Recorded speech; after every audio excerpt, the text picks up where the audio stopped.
wait a sec. Isn't something important supposed to happen today? Oh, today's our big day! We're supposed to leave the Fortress of Mirapede! Come on, we've got to go complete the release procedures now!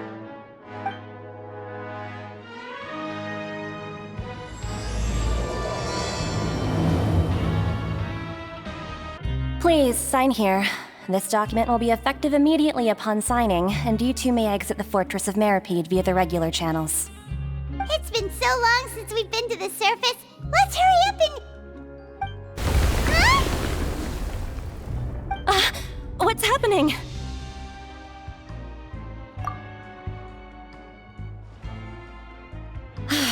I'm fine, thanks. But I wonder what that tremor was just now. Let's go ask the Duke. Your Grace? Ah, good to see you two. Is there something you wish to see me about? Yeah, what was with that earthquake just now? Ah, that. The tremor didn't originate from the seafloor. In fact, it seems it came from the surface. Over the years of serving as the warden here, I have developed a sense for distinguishing between what occurs on the surface and what occurs underwater.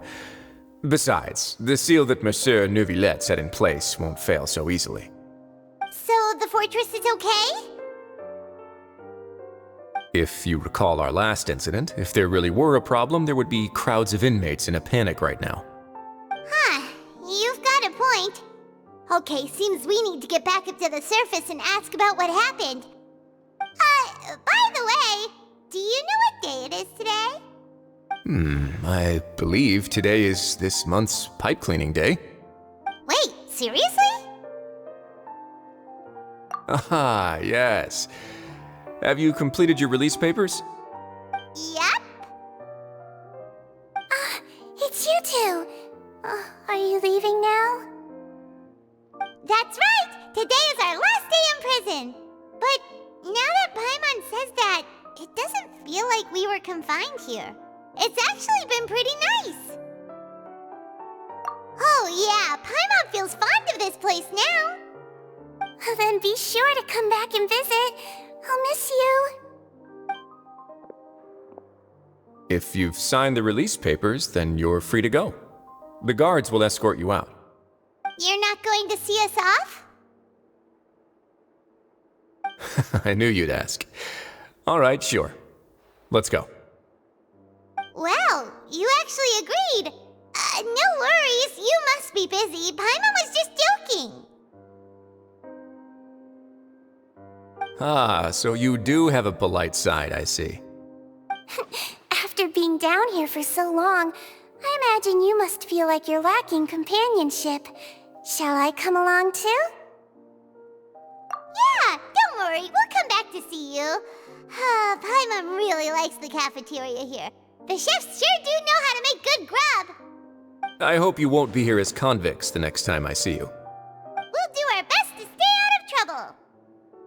Well, it seems our work in the Fortress of Mirapede is finished. That's the end of another chapter in our journey. And since Neuvillette was the one who asked us to come here, we should probably go report to him now. Next up, the Palais Mermonia. You're going to see Monsieur Neuvillette? Please pass on our kind regards.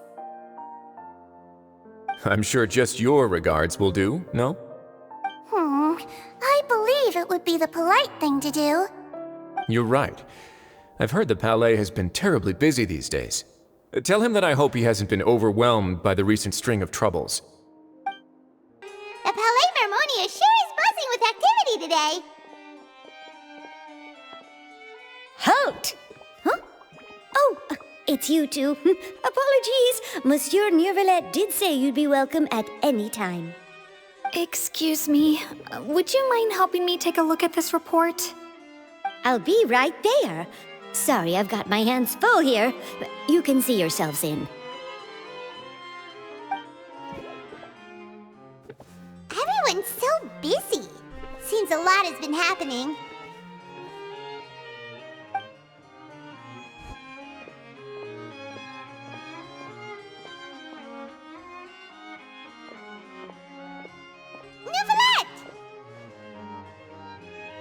Hello.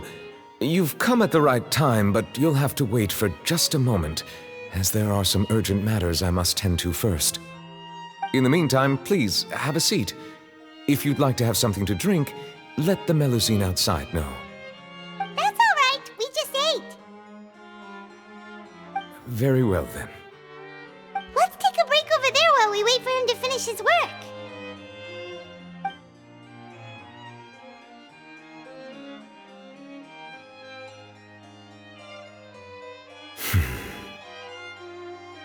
All right. That should wrap things up for now. Are you done with your work? Yes, sorry to keep you waiting. Today should be the day you were released from the Fortress of Meripede, and it appears that you've managed to complete all the release paperwork. That's right, and we came here to see you right away.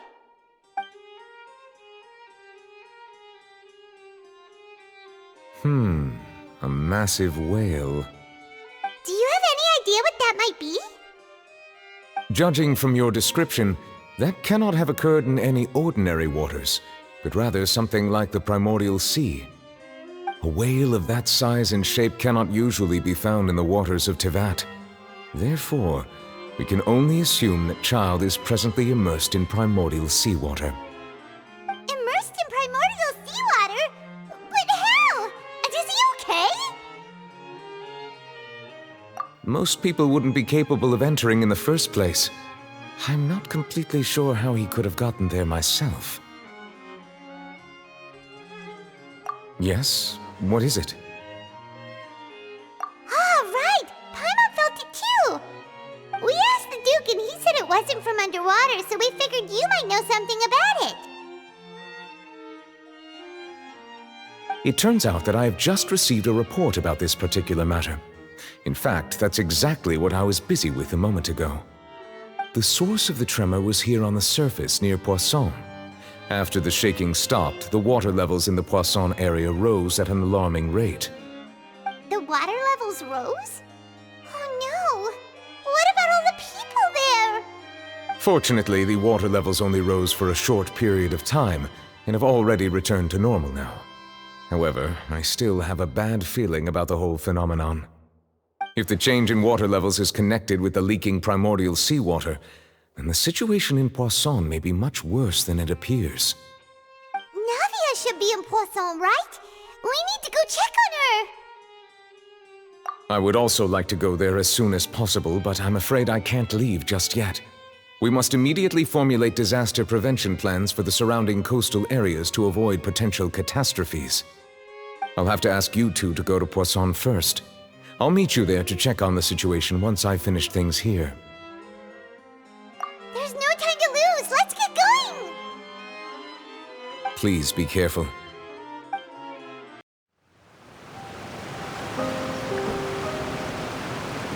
Oh no! What happened here?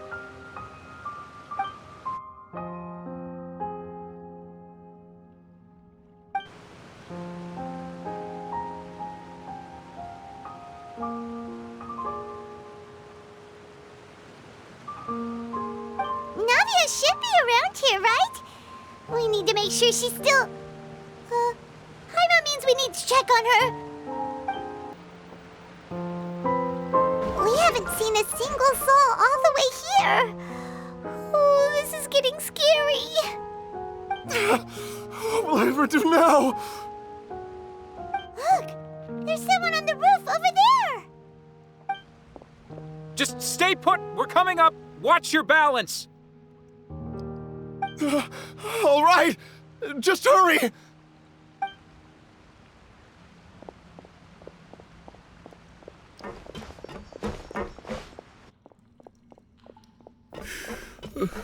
I'm not young anymore.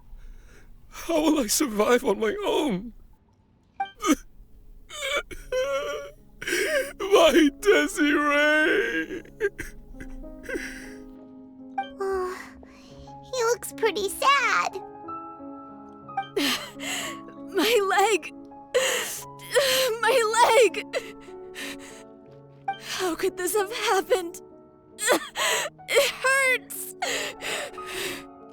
Just hang in there. Help is on the way. You can hold my hand if it makes you feel better.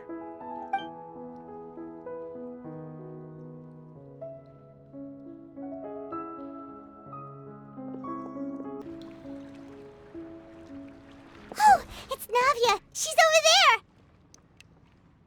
Hey, Navia! Are you okay?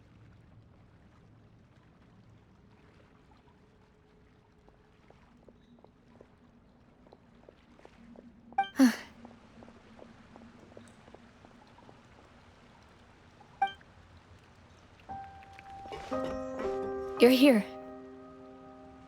We heard there was a situation in Poisson, so we came as quickly as we could. Yes. As you can see, the water level suddenly rose. It caused quite the disturbance, in fact.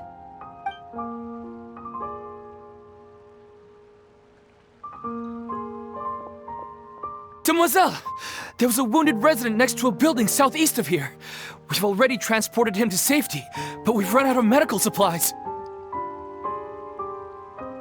He's wounded? How badly? He fell, so it's probably a broken leg. He's pretty shaken up. When the water level rose, he desperately climbed up to the roof. Once the water receded and he saw the ground, he became terrified and eventually... He jumped down then. Find the leader of Squad 1 and tell him to take the wounded resident to see a doctor. He should know where to go. Understood. I'll take over his search and rescue mission in the meantime. All right, you'll be in charge.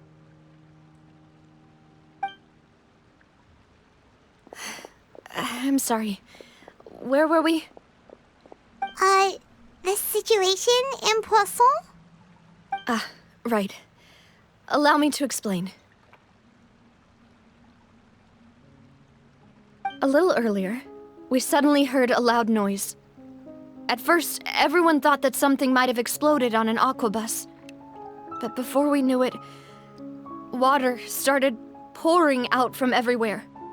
The rushing water seemed a little odd, almost like the unique color of primordial seawater. Some people didn't realize the danger and thought it was just ordinary water leaking from somewhere. Everyone on the street who happened to be close to the water didn't have a chance to escape. As the water levels rose, they suddenly disappeared. They were all dissolved. Those who realized what was happening started to flee in a panic, desperately trying to get to higher ground. Many were injured in the stampede, and some people fell from significant heights.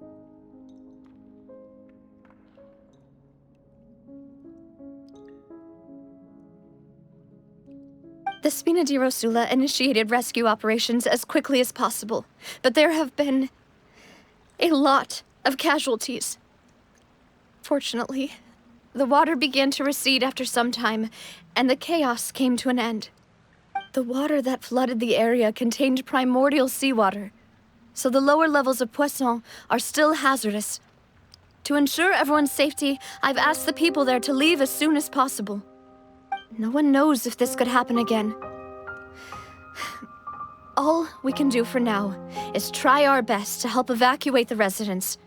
We still haven't completed the head count, but we'll have some numbers soon. How awful. And all of this just came out of nowhere. It was quite frightening indeed. I only wish that everything that just happened was a bad dream. Is there any way we can help, Navia? Thank you for being so willing to help in a moment of crisis like this. You don't know how much it means to me. I really can't express how grateful I am.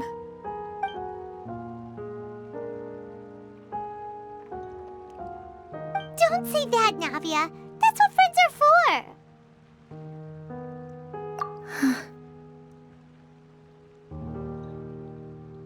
Demoiselle! We've got a situation here! I'll be right there. Sorry, I need to go for now. Off she goes! Seems it might be a while before she can take a break.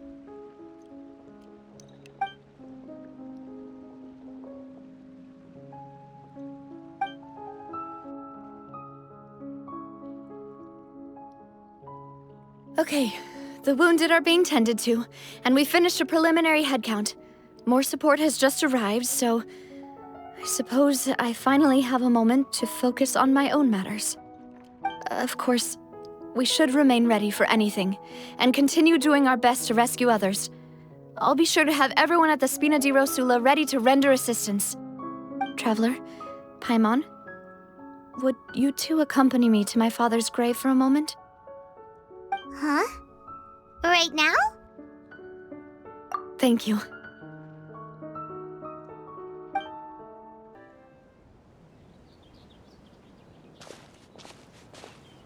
Not a lot of people here, huh? Well, given the time of day and the whole situation in Poisson, Paimon doesn't think there'd be a ton of people here visiting graves. Right. That's how things are now. The living are so exhausted that they've no strength to spare any words for the dead. Navia?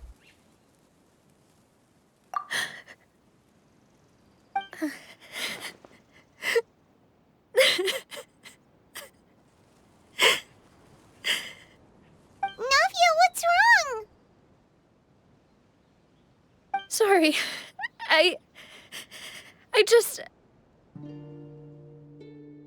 Malus and Silver, they won't ever come back here again. What should I do, Papa? Huh? What happened to them? Everyone agreed on the rescue plan, but still, I was the one who initiated it. They were helping evacuate the residents, but they couldn't leave in time. And they were caught in the seawater.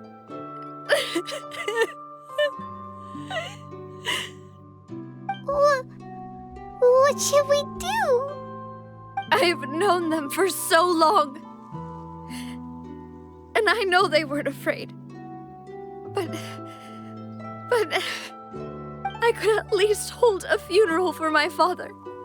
And I know where he rests. But as for Malus and Silver, they're just gone. I just can't.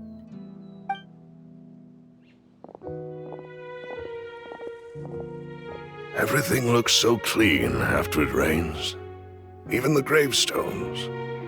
I didn't expect that you'd enjoy a glass of red wine in front of Master Callus's grave. I can understand. Besides, the scenery here isn't half bad. See, it's not just me. I always want to bring something when I visit Papa. Perhaps we might even have a picnic. He wouldn't be angry, would he? How could Master ever be upset with you, demoiselle? Yet the cemetery is the home of those who have passed, is it not? Everyone ends up here sooner or later, no matter who you are. Buying yourself a plot in advance, are you? No need yet. But when I do, I hope you'll let me be buried beside Master Callus, demoiselle. Hey, stop joking around. I'm quite serious. That way, it will save us both the trip to see each other whenever you visit your father's grave. That makes sense. In that case, could I be buried on his other side? After all, besides you, demoiselle, the two of us could certainly be considered Master's closest companions, no? Personally, I believe we fill those shoes just fine. Why are you bringing this up all of a sudden? Seriously. All right. I'll remember your requests. But I'd really prefer not to talk about this stuff. And what do you mean by saving me a trip? I'd make the journey even if I had to visit you two somewhere else. I'd promised to let them rest in peace here. But here I am breaking that promise. I'm sorry for letting you see me in a mess like this. I don't usually cry, really. Paimon doesn't know how to help you feel better. But, well, she understands how you feel. I had always thought I could make my wishes come true. But now that I think about it, that never solely relied on me. Many things can only be accomplished with someone else's help. Malus and Silver have helped me so much. But by contrast, I could do nothing for them. I'm so sorry. You can spend as much time as you need here, Navia. We'll stay with you. Thank you. Right now, you don't know how much that means. By the way, you can have a look at this. It's a list of victims from the incident that took place here. Obena, Khan, Burnett, Giverny, Francine, Karina, Daisy Ray, Joinville, Julianne, Esson, as well as Malus and Silver. So, everyone else is safe. But still... It's okay. I know what you're thinking. And you're right. We lost Malus and Silver. But we were able to save more than we anticipated. The overall outcome indicates that the cost was worth it. Right! Don't think that way, Navia. One person might be saved at the expense of another, sure, but that isn't something we should ever consider a trade. Malus and Silver were not the price for saving anyone. They're heroes. You're right. Thank you, Paimon. What you said just now was pretty amazing, actually. I'll remember your words. Oh, really? Seems you've become more eloquent in the time since we last met. The knave? What are you doing here? Is everything going well on your side? Yes, my people are carrying out the mission according to your request. All the residents of Poisson have been evacuated, and we're preparing to relocate them to higher ground. As for these supplies, we have everything taken care of. There is no need to worry. Thank you very much. Wait, do you two know each other? We just met recently. Right, Miss Navia? Usually, I would call this a coincidental encounter. But that doesn't quite fit this time. Besides, it never even crossed my mind that a Fatui Harbinger would come looking for me. Thanks to the Knave, Spina di Rosula received generous support from the Fatui, which allowed us to complete the rescue and evacuation work so quickly. Mutual aid is essential to fostering positive developments. We were already in the area, in any case, so it was nothing. That said, I must say that you're a lot sharper than you let on. I'm sure you understand what I mean. I apologize for all the ways in which I tested you previously. We've never worked with a Fatui before, and it's extremely important for us to know who we're working with. My subordinates have reported that Fatui soldiers have been observing water levels and taking head counts in various locations. I hear that they've also prepared a large amount of emergency supplies. I'm quite surprised. This is nothing to brag about, nor do I intend to. It is simply the way of powerful organizations to act forcefully, whether they are doing good or ill. You've witnessed that firsthand, in any case. As I've told this traveler before, I know of the prophecy, and I intend to prevent the impending disaster. Lending your organization a hand was a natural first step in accomplishing that. As such, do not be troubled by this token of our sincerity. Perhaps one day, you'll also be able to help me in the same way. Without your help, there would have been many more casualties. I won't forget your kindness. Furthermore, I sincerely regret what happened to Malus and Silver. I only wish that my people could have arrived a little earlier to prevent this from happening. Don't say that. You and your subordinates did everything you could. As Paimon said, Malus and Silver didn't choose to sacrifice themselves for any specific person, and they weren't the price paid for others' salvation. They chose to become heroes themselves. I've never liked hearing people put it that way. It's like trying to relieve pain by saying some noble-sounding words. But right now, there's nothing more suitable. They really did become heroes. You're right. I'm sorry for your loss, Miss Navia.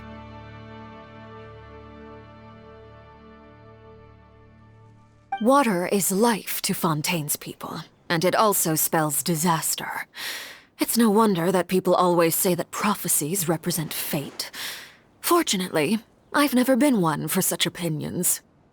So, you're one who will try to change fate, then? Of course. That is why I'm going to Hotel Bouffe de Thé. I still have some things to take care of, and the children need my attention. By the way, Traveler, Paimon, one more thing. Alright, then we'll just... Huh? This isn't right. Paimon thought you would ask us to walk with you for a moment so you could tell us something in private. That is a clever and useful conversation technique, which I do like to use when necessary. But there's no need today. It would not hurt to have Miss Navia listening in. Traveler, I'm sure you remember that I said we could work together when we had the chance. You and I both know that there may be issues with the Primordial Sea. Previously, it was the fortress of Meripede's sluice gate, and this time it was the water levels in Poisson. These are both signals. Indeed. Allow me to share the latest intel I've received from the House of the Hearth's intelligence network with you. During some recent investigations, a child claimed to have discovered some ruins near Poisson. The ruins date back to ancient times, and seem to be worth investigating in many ways. Judging by the dating of the ruins, they may be related to the prophecy and the coming crisis. The situation is becoming more urgent, so any pertinent information will prove extremely precious. My people initially came to prepare for ruin exploration. Unexpectedly, this disaster struck, and at present, we're all busy prioritizing the rescue effort. So that's why the Fatui were already in Poisson. I wanted to take the children along, but unfortunately, Linny, Lynette, and Fremine have all been dispatched to higher ground to assist affected residents. Linny told me that outside of the house, the person they trust most is you. Which is why I want to give you this task. The House of the Hearth's members see each other as family, but Linny, Lynette, and Fremine said that they also see you as such, even though you are not from the house. I'm sure you already understand how earnest they consider their friendship with you to be. Oh, that somehow makes Paimon feel kinda happy. The intel I just shared about the ruins could fetch a high price. But since the children consider you family, it's only natural that I freely share it with you. Got it! So all we gotta do is go to some ruins, right? We can handle that. Excuse me, but may I tag along? You wish to join, Miss Navia? But are you sure you're up to exploring some ruins? You need to rest. Well, I'm sad, yes, but I can't just go back and plop myself into a chair by the roadside and do nothing. There's no point in being depressed while we still have a disaster on our hands. As my father's successor, I must live up to the hopes he had in me. Besides, I'm also doing this for myself. I need something, a distraction, to keep my mind off Malus and Silver.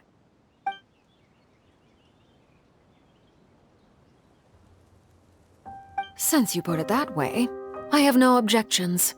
What do you say, traveler? All right. The ruins are to the south of Poisson. Here's the map. Okay, the three of us will handle it. Come on, let's pack up and get going. So, are these the ruins the knave was talking about? Whoa, talk about old. They seem to be pretty ancient, all right. Let's go in and have a look. Just be careful. This place has also been contaminated by primordial seawater. Yeah. And a lot of it, too. A Fontanian would most likely dissolve the moment they fell in. Right! You can't go down if there's primordial seawater. It's too dangerous, and it won't be any help for you to just stay here. Don't get by my wrong. We're not saying you're useless. It's just that... No, you're right. I can't do anything in this situation. I'll leave this to you.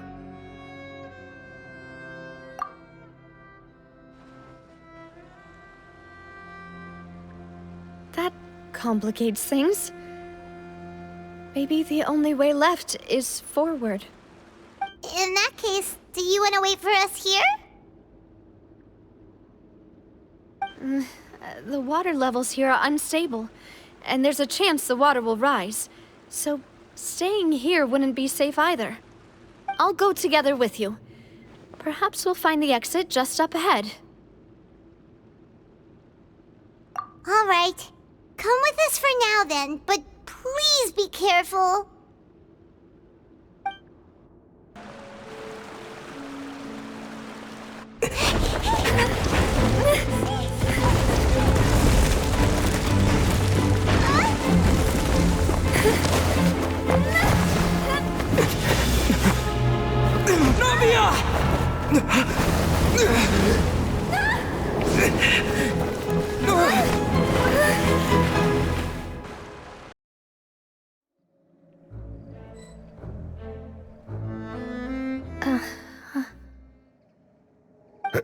Demoiselle? Huh? Demoiselle, what are you doing here by yourself? Would you be standing here till dark if I hadn't come to get you? Maybe she just wants some time to herself, Malus. Oh, was I sleeping? Yes, it would appear so. I must be tired. That's quite possible. However, you were the one that suggested we go out for a walk. Oh, right. I nearly forgot. It must have slipped my mind when I dozed off. I haven't had a nap today yet. Have I? This is a familiar feeling, yet something's a little strange. Is something the matter, Demoiselle? Oh, no. No, I'm fine. I was just trying to recall why we came out for a walk. Do you remember Mr. Giverny?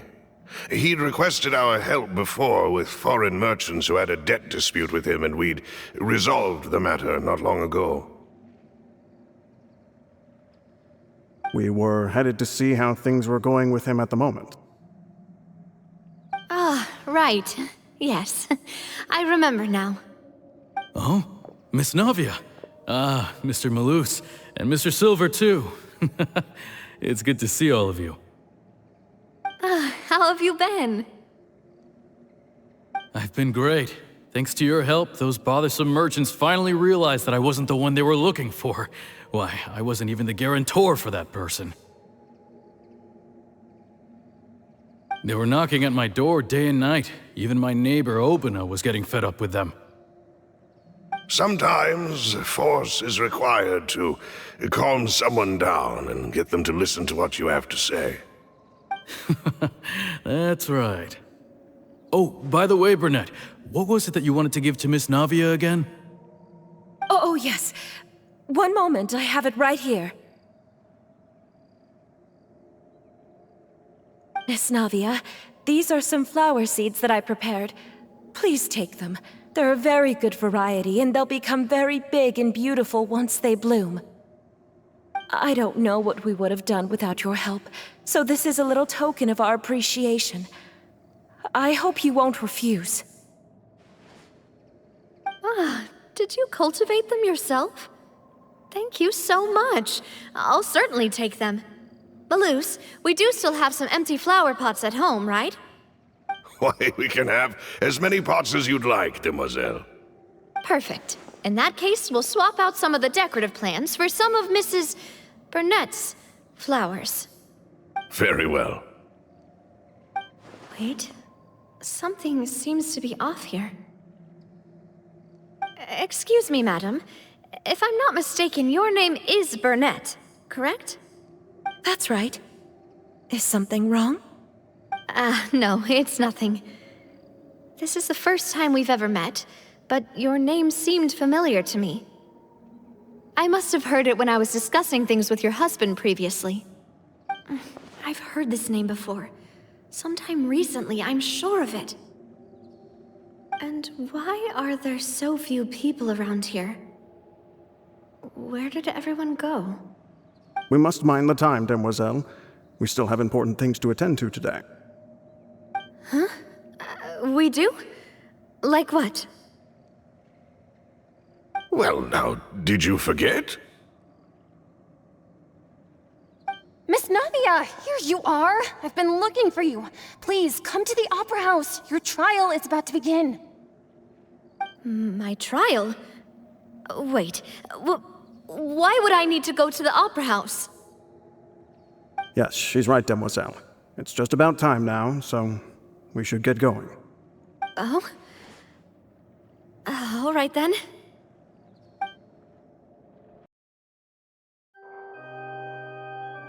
Look, it's Navia! She's here! And her 2 attendants are with her. Goodness, everyone's finally here. There sure are a lot of people here to see the trial. And they all seem to be oddly excited about something. I even know some of these people. Karina, Desiree, Joyville, Jolien, Essen. Why are so many people here? And why do I have no recollection of this case?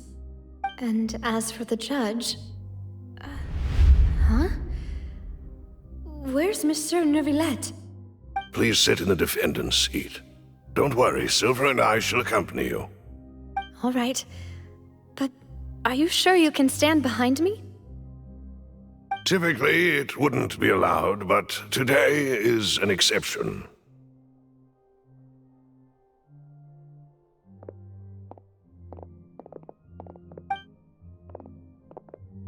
Hey, what kind of place do they think this is? Come on, do they have any idea what they're doing? Seriously. Enough with the whispering! Could someone please tell me where Monsieur Neuvillette is? And why I'm standing trial? My dear Miss Navia, have you not yet realized what you've done? In that case, allow me to explain. As all here know, you are Master Callus's successor, the head of the Spina di Rosula, someone held in high regard by every soul in Poisson. After you took over the Spina, you treated all of us just like the late Master Callus had. If anyone in need reached out to you for help, you responded. Not only you, but your butler, your subordinates, nearly everyone in the Spina di Rosula fought for the well-being of those in Poisson. Wait a moment. Aren't you just proving that I'm a good person? Yes, correct. Absolutely right. And that is why you stand accused. You have helped so many people get through so many difficulties. You are one with us. We are inseparable. We are one big family, all of us who are from Poisson, inextricably linked. And with you being so important, we couldn't possibly do without you. Therefore, this fair and honorable court shall declare you guilty, and you shall stay here. You will be together with us forever. Huh? What are you saying? Everything you have said is correct. I have indeed done a lot for my hometown, and I would be willing to be with you all, but what is the purpose of having me stand here like this? What is there to discuss? Ah, well, if that's what you think, then I have no further comments. How wonderful, Miss Navia!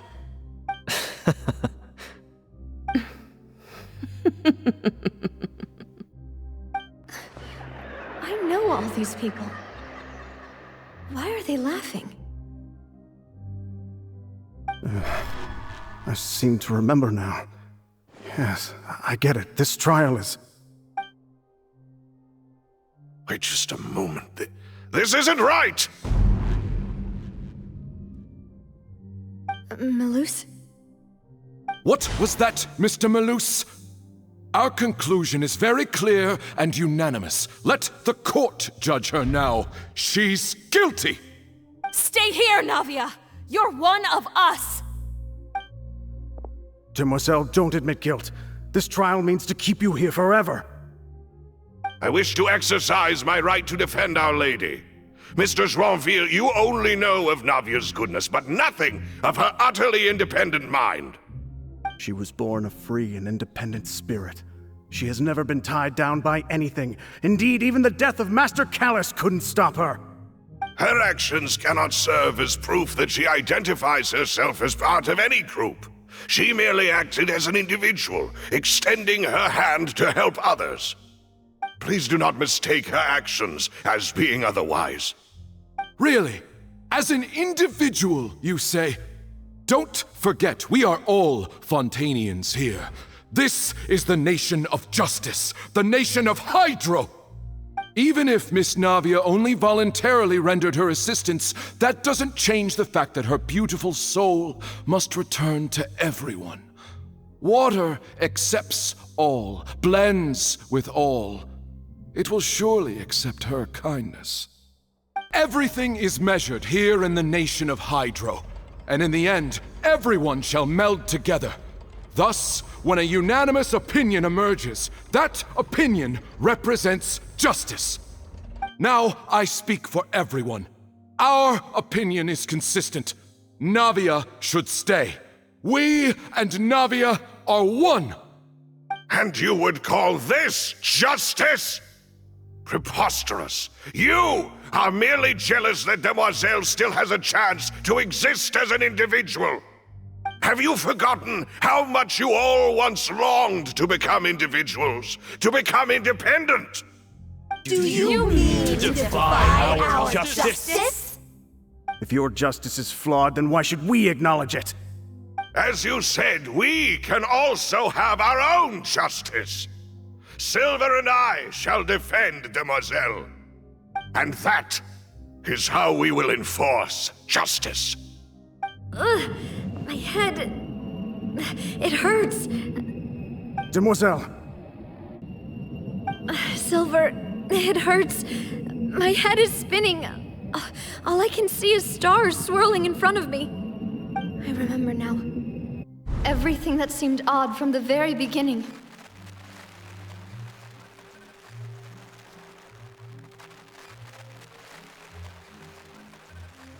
Karina, Desiree, Joyville, Jolien, Essen, and Mr. Giverny and Mrs. Burnett, who we met earlier.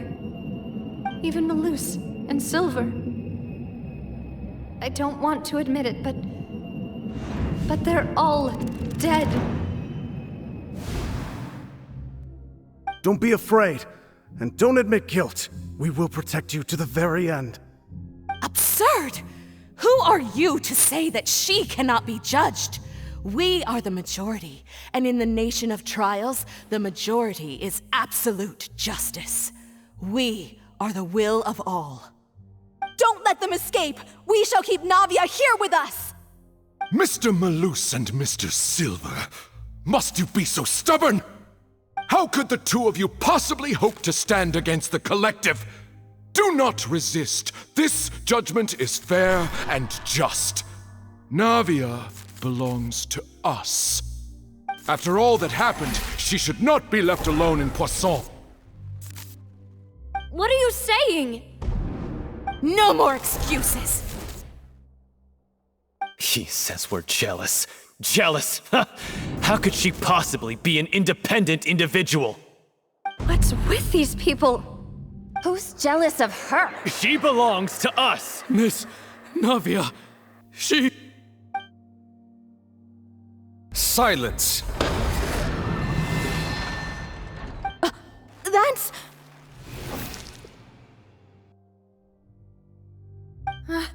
Monsieur Neuvillette! Such commotion is prohibited in the court. The accusations you just presented are nonsense and cannot constitute a proper trial. The court will adjourn for the rest of the day. In this, I shall hear no objections from any unauthorized party. Our thanks, Monsieur Neuvillette. Please leave with me, Miss Navia, while there is still time. But... Go on now, demoiselle.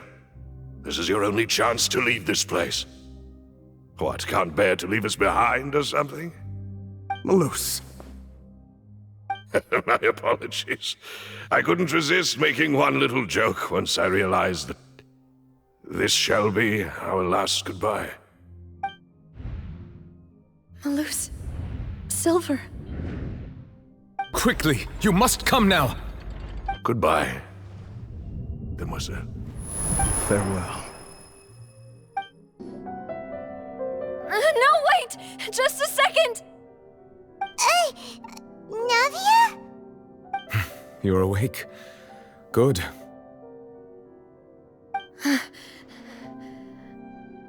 I must have been dreaming. Malus and Silver were still alive, and they were defending me at some insane trial. It looks like you're all right. Did all the sad feelings cause you to have a nightmare? Paimon could give you a hug. The ruins you were exploring suffered a cave-in. When I arrived, I found you falling toward the water. You were just about to be dissolved within, but I...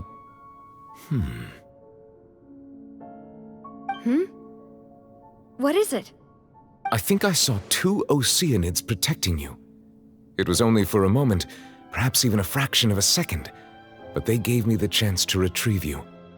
Were it not for their intervention, I would not have been able to rescue you before your consciousness dissipated. Wait, did you say Oceanids? You mean like what happened with Vache? Perhaps those 2 Oceanids were the people you saw in your dream. I always told them that they didn't have to protect me. To think that they'd keep doing so even after death.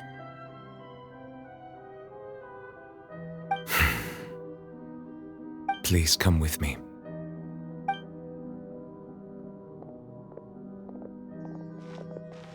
Neuvillette, are you okay?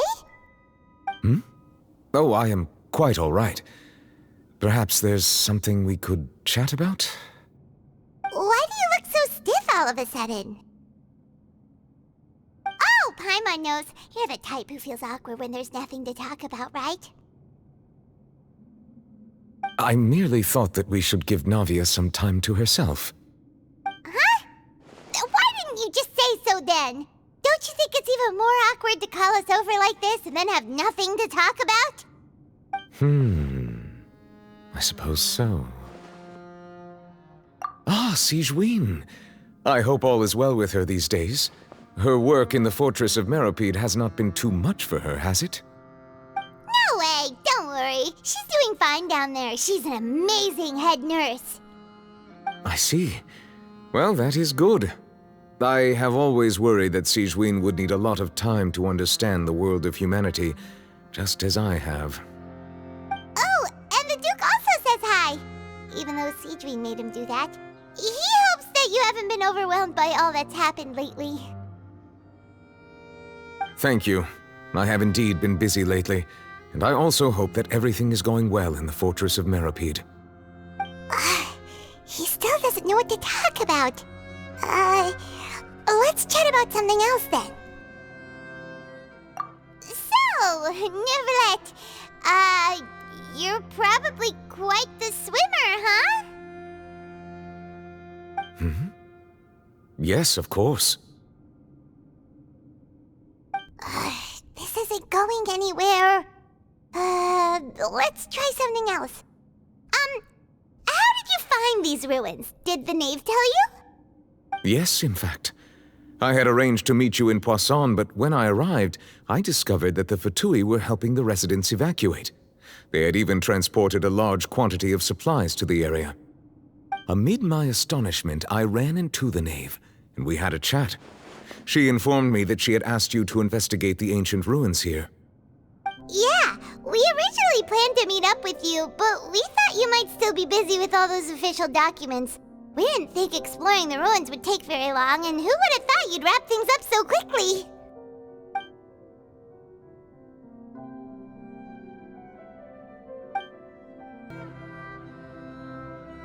Looks like we've reached the end. This is the place. There should not be any other hidden spaces in the vicinity.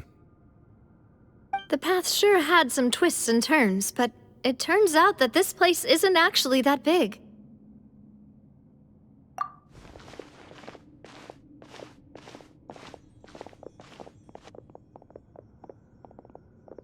Stone slates? It seems like they were put here as an offering. Could we take them down and have a look? Perhaps we should just leave them be for now.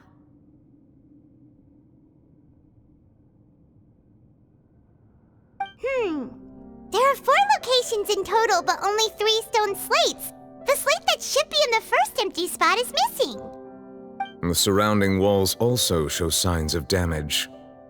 There's something written below. Let Paimon see. Reason dictates that this nation be destroyed. I shall record the history of its future here in its past. Say what? It feels like someone left these slates and these words here for a purpose. But does he mean that Fontaine should be destroyed? That would fit the circumstances dictated by the prophecy, yes. Indeed, the slate's contents correspond to it. Take the second slate, for example. There's a person kneeling here. She seems so dedicated. And there's a whole bunch of other people behind her doing the same. She's facing this... what is this? Some kind of island in the sky? And is that Lady Farina in the third image? Did the Hydro Archon fall into the water? And is that a ring of people around her? Paimon doesn't quite get it. Are they all in the water? The fourth image. I know this one. This exactly matches the content of the prophecy. The people will all be dissolved into the waters, and only the Hydro Archon will remain, weeping on her throne.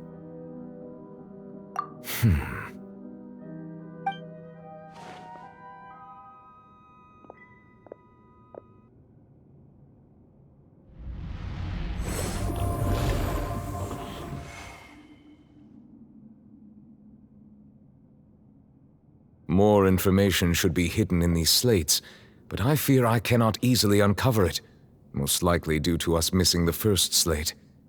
I am very sorry. Don't blame yourself, Monsieur Neuvillette. Deciphering ancient stone slates isn't one of your duties. Ooh, Paimon's getting the chills just looking at these slates. This says that it's the history of the future, right? That means the prophecy's sure to come true. I really hope it doesn't mean that. Still, Paimon feels like these images are kind of weird when you look at them together.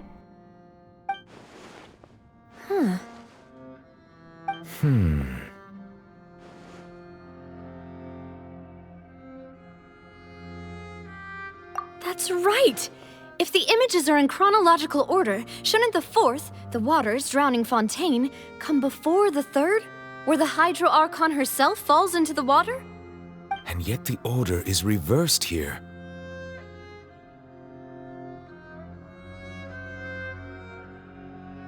If we go by timing, Lady Farina only emerges in the third image. That means that the person in the second image might be the previous Hydro Archon. Egeria, then. I had never met her, but her appearance here does match the records. The previous Archon kneeling before the floating island in the skies, as if confessing a sin. Did she herself commit that sin? And if not, why would she be in such a posture? Also, I'm still wondering why these ancient stone slates are here at all. Judging from their contents, could this place be the origin of the prophecy? Does that mean that someone, or some people, once saw these slates? But who would have created these slates and left these words here?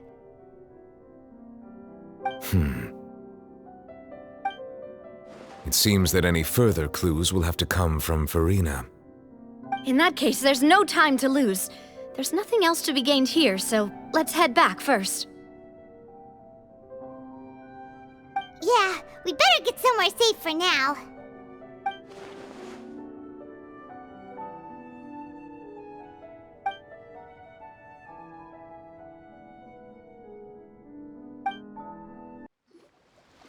Let's split up here. I'm going to check on what's happening with the Spina. You know how it is. There's some things you just need to be there for yourself. You still have energy for that, Navia? Paimon's already beat!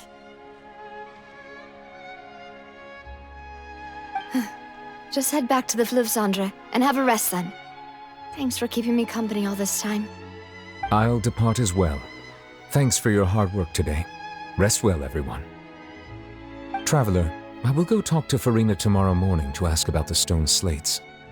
I'm sure that you're concerned about this matter as well. If you have time, drop by my office. I will share the results of our discussion with you. Are you really gonna talk to her about this directly? Will that be a problem? Paimon's getting a little scared now that it's come to this.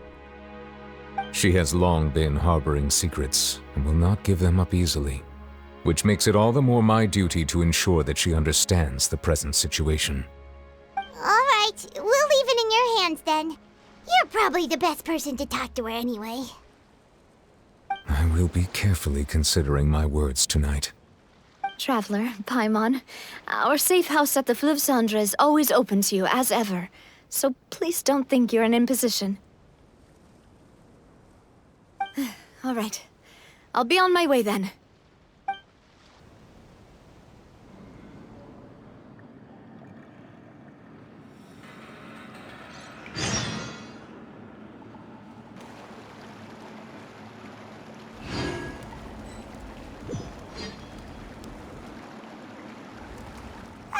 We're finally back! Welcome back. We've got a special menu prepared for you two tonight. Yay! And there's good food too! Navi, no, the boss is the best. Ooh, desserts! Nice, these are all Paimon's! Paimon's already starting to forget what happened today. Oh, that voice. Is that who I think it is? Huh? It's you two. What are you doing in Fontaine?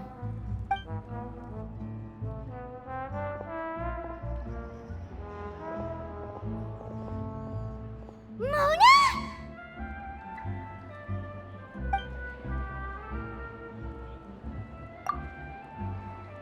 Seriously, nobody just uses a scry glass whenever they've got time to just see who they'll meet on the road. Still, we didn't expect to see you here. Wait, you're not a Fontanian, are you, Mona? Well, I have some business to attend to here, so I booked a hotel in the city. I was just out for a stroll when I bumped into you. Quite unexpectedly, if I might add. Why did you think I was from Fontaine, though? Is that because Magistus doesn't sound much like a Mondstadter surname? Yeah, let's go with that. Well, I used to have my own surname, which was, well, some other thing. Either way, the old hag told me when she took me as her disciple that the first step to being a great astrologist's pupil was to change that name. There was nothing for it, really. She really is amazing at astrology, so I changed my name to what it is now according to her wishes. To my surprise, however, Magistus is not the name of some ancient house or clan. It isn't? Nope. Although it is used by us in place of surnames, it generally just means great. Wow! Imagine including a boast in your name. Wait, are you gonna have to put that into your genealogy as well? I reckon so. In any case, I'd give my disciple a name like this as well, if I were to take one. Astromancer Barbeloth Trismegistus.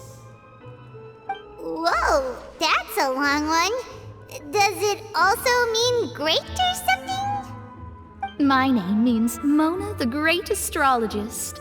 As for the old hag, hers is, in plain speech, the thrice-as-great Scholar of the Stars. Just take it as a title specific to astrologists. Thrice as great? That's so petty. I know, right? That's just how she is. She used to call herself Magistus, actually, but when she took me in, she changed her name to Trismegistus. Talk about excessive. Magistus is thus the calling card of our school, so to speak, which makes it about the same as a surname. It's all right if you don't get it. You can look into it further should you need to study astrology more deeply. That sounds terrible! But anyway, you're not Fontanian, are you, Mona? You're from Mondstadt, right? Well, I was born in Mondstadt, yes. My parents migrated to Dorman Port, and I traveled with the old hag for a while, after which I settled down in Mondstadt City. Oh, that's a good thing then.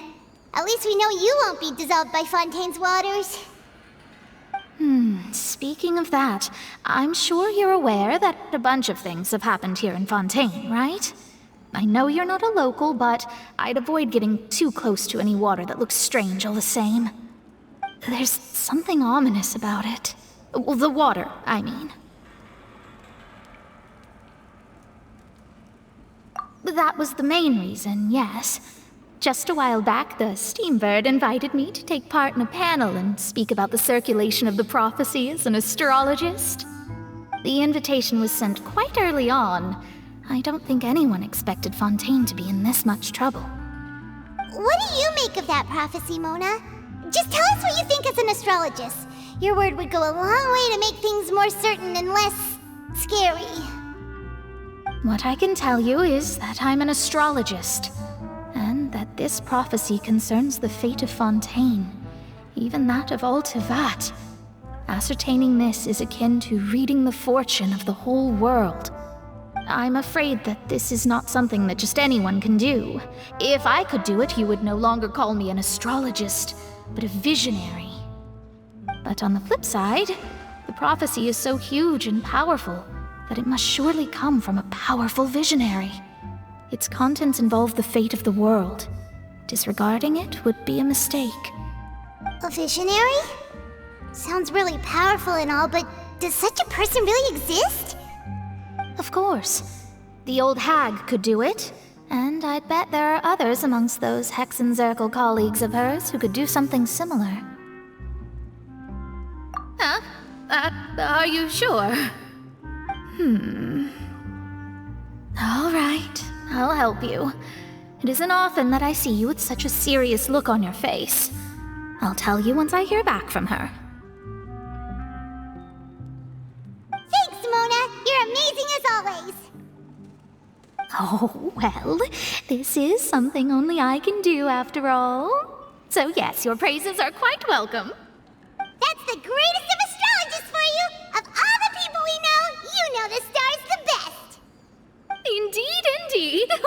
That's the spirit. Oh, sorry. I came to see what all the commotion was about. If there's anything you need, do not hesitate to inform the Spina di Rosula. Oh, whoops.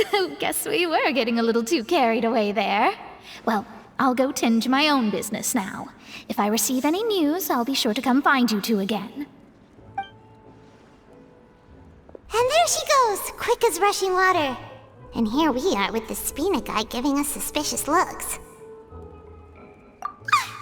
If Paimon hadn't spoken for you, it'd be you getting all the weird looks. The things Paimon does for you. That's more like it.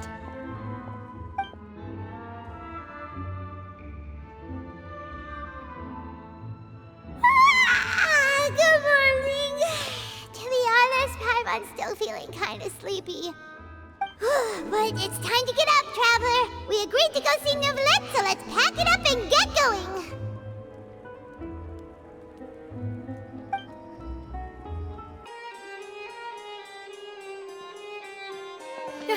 You're here! Finally! Is something wrong? Monsieur Neuvillette and Lady Farina, they seem to have gotten into a dispute. Please go see for yourself.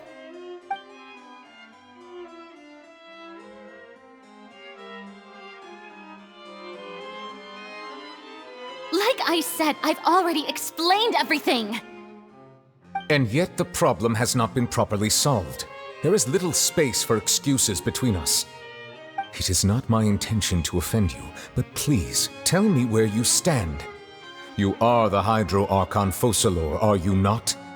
Look at this. This is a list of the victims from the recent Poisson incident.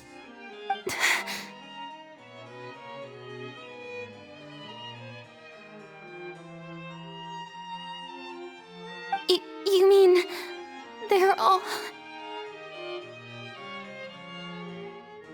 We did not arrive in time to avert this disaster, and I will not have it happen again. I will say this once more. You must tell me everything you know. Yesterday, I found 3 stone slates in some ancient ruins near Poisson. Do you know anything about those? Seriously? You're questioning me like this is a court case now. I don't know anything about that. But you found them in some ancient ruins, you say? That's correct, which is why I came to ask you some questions. There should have been 4 slates, but one of them was missing. The other 3 feature different images that seem to correlate to the prophecy. The prophecy? The second of these slates depicts the previous Hydro Archon Egeria kneeling before a floating island in the sky, as if confessing something. Do you know nothing of this either? I don't. I've never seen such slates. I'll ask you again. Do you really have no information regarding the previous Archon? My deciphering of the slates indicates that the Hydro Archon Egeria once had to confess to, or apologize for, a certain sin. If anyone would know about it, it should be you. All gods don't have the same secrets, you know. She was herself and I'm me. Is it really so strange that I know nothing? I understand your concerns, but I'm sorry. I just don't have anything to tell you. Forgive me for saying this now, Lady Farina, but I have long known of your various secret investigations into certain matters. There are several indications that you have been investigating the prophecy on the sly. This is not strange in itself, considering that you are the Hydro Archon. But it is strange that you should also claim to not know any of Egeria's secrets, as well as do nothing following your inquiries. You have never been as superficial as you have presented yourself to be, nor are you a fool. And yet, your behavior is very inconsistent.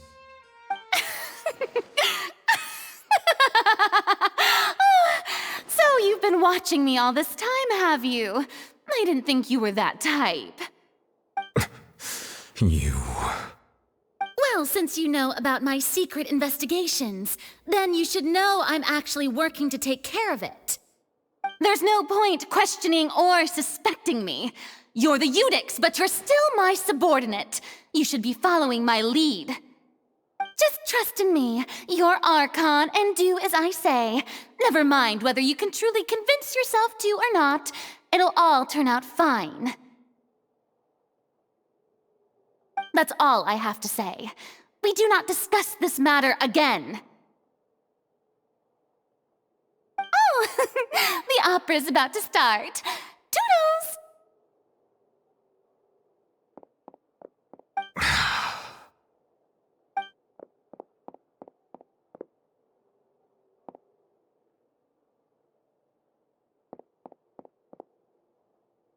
Did Farina not notice us standing by the door? Wonder what's up with her. She was smiling. Huh. She didn't seem in the mood to care if we were listening in or not. I assume you've been outside for a while now? Oh! You noticed! Seems Farina didn't even realize we were here. She was in a great panic, though I cannot discern the reason.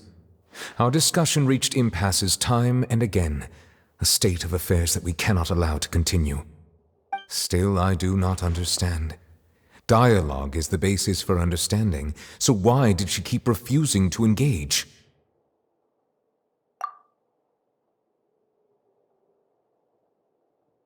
Everyone in her inner circle has noticed that she is hiding some secret. The issue is her attitude. I fear that she will not reveal anything unless absolutely forced to. We may have to create a situation in which she will have no choice but to speak. Oh? Like what? Normally, people will only reveal the truth when standing trial. Perhaps we must have the Hydro Archon experience just such a scenario. But Farina's seen so many trials, and she's really good at dodging questions. How do we make sure that she won't just slip away at the first chance she gets? We will need to consider this thoroughly, join forces with various parties, and then do what we can.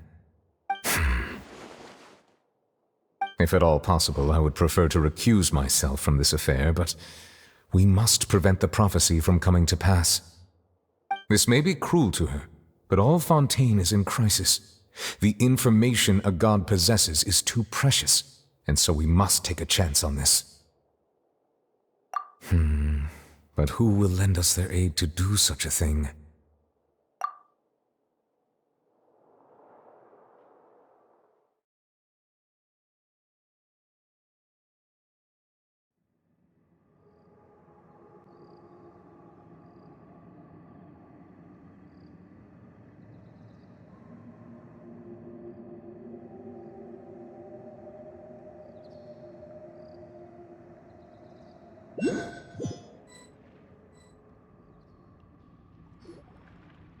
Well, that's everyone, huh? Speaking of which, it was pretty smart of you to think of hiding here.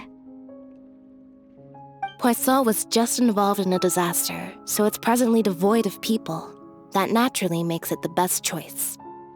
And here you are drinking tea like it's the most natural thing in the world, huh? That's what family should do. Sit and enjoy a leisurely time together. It's nice to enjoy tea here, you know? Care for a cup? Lend me your ears, everyone. Or perhaps one of you might like to start us off. How about you, friend? Me?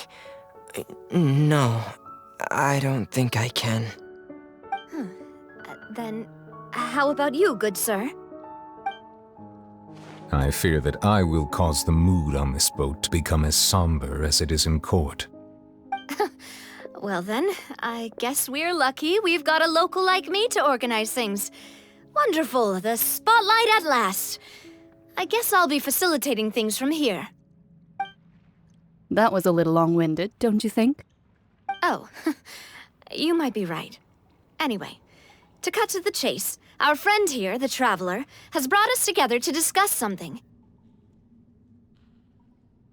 As for what that is, well, let's start by saying that we'll be pooling our efforts together to create a series of traps. Oh, how intriguing. Well, it's just an expression, really. One that I just learned from Chlorand, and used on the spot. So, let's invite her to explain in detail. A round of applause, please.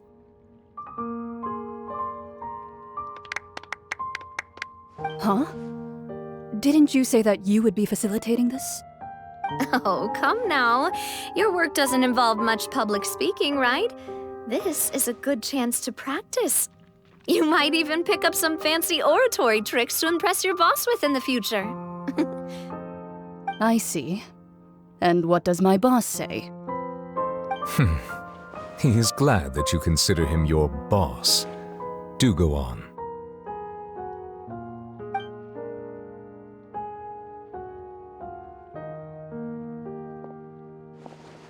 In that case, do any of you have experience hunting? Not that I recall. Fremine and I once used a wooden stick in a basket to catch wild rabbits when we were younger. As for Lynette, oh, right. You were sick that day, weren't you? I've also gone diving to catch some fish before. Does that count? I'm afraid not. You may or may not have heard, but Fontaine once played host to a group known as the Marechaussee Hunters. Though that was their name, they did not hunt animals, but rather various monsters left behind by the ancient dynasty of King Remus. Today, Fontaine's monster population has already thinned greatly, so the hunters have blended back into society, taking up arms in other lines of work. They even left a unique methodology of hunting in their wake. A trap comprises of the following components: bait, a trigger, and a containment device. Sometimes a lethal implement will also be necessary to deal with the prey. So, if we were to build a trap together, right now, what would you choose to build it with? For me, I would prefer something basket-shaped.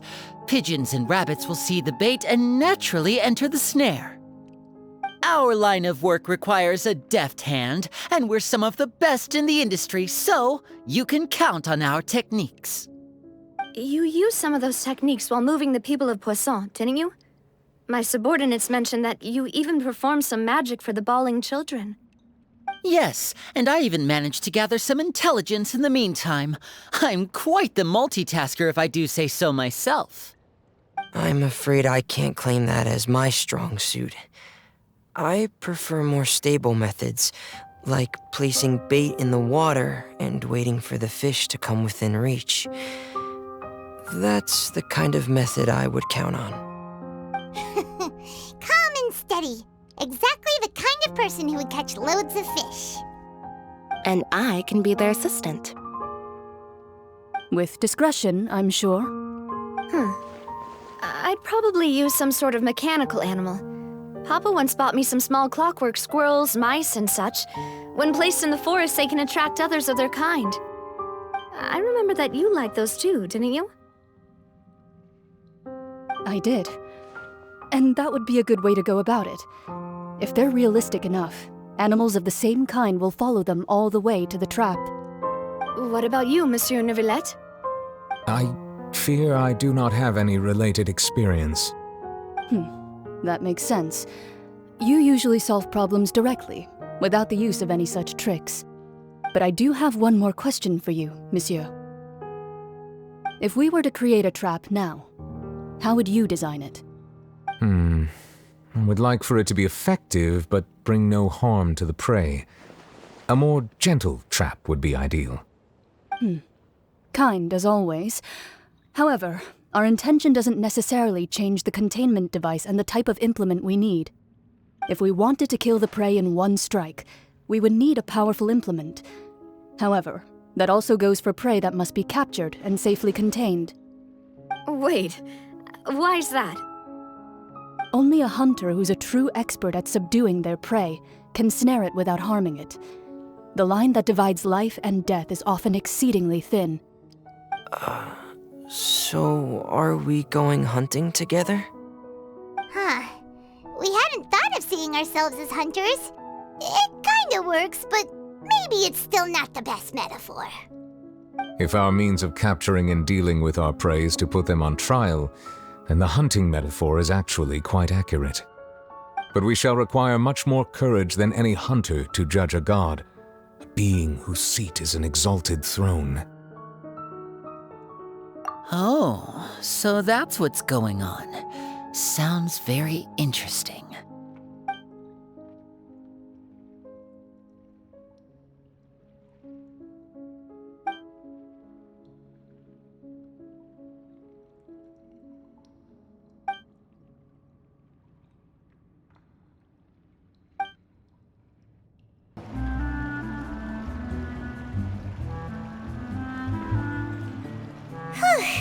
It's been a tough few days, hasn't it?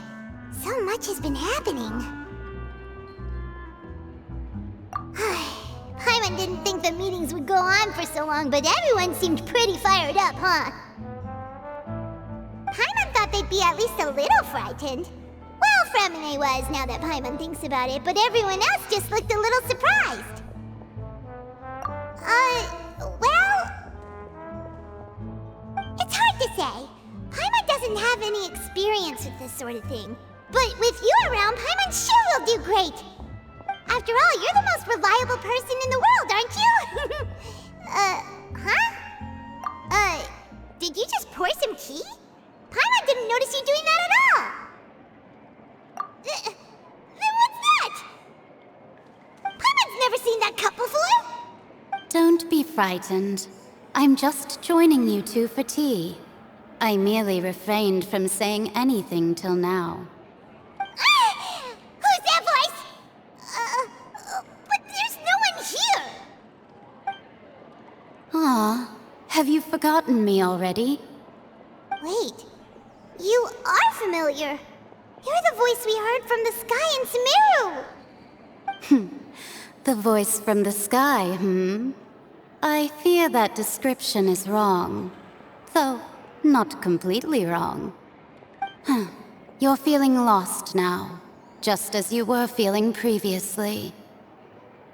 I sensed that confusion and thus came to you. Guiding people is an irresistible hobby of mine, after all.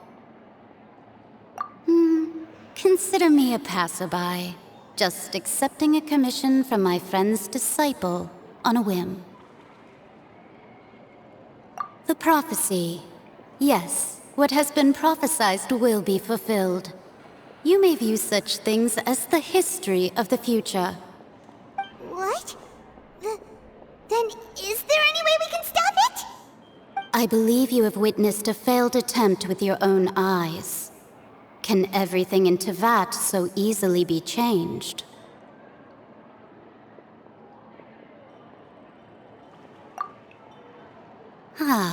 So you've caught on. Just as prophecies are usually only the future as seen from the perspectives of the gods, could things be happening in hidden corners where the gods' gaze does not fall? Are the things that you shall see different from the fate that the gods perceive?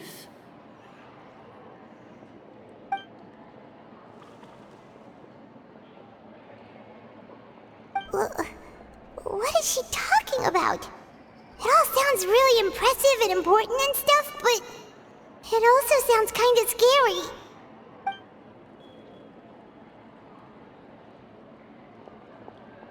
I believe that you understand, right? Some things are insignificant, but others you must reach out to change. Ultimately, fate shall serve as your only guide, no matter what will happen in Teyvat's future. All you need to do is to play your part. This was good tea, by the way. Thank you for your hospitality. Well, that'll be all for today. The voice. It's gone.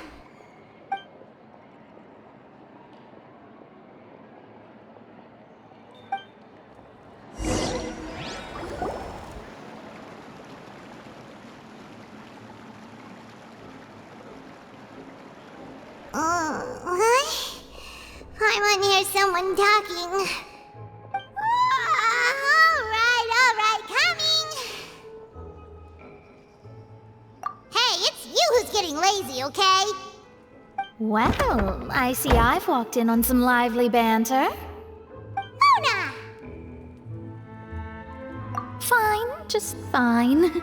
I went to take part in that Steambird panel. It turned out to be more interesting than I expected. Not all Fontainians are pessimistic about this.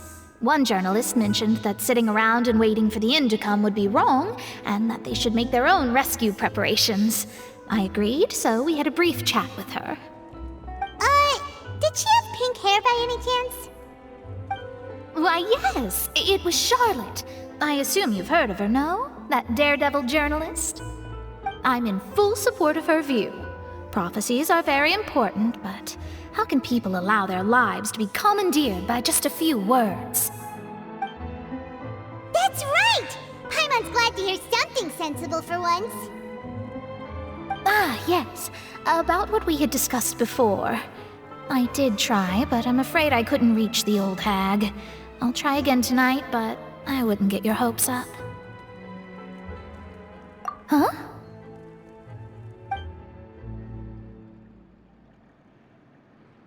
Goodness gracious.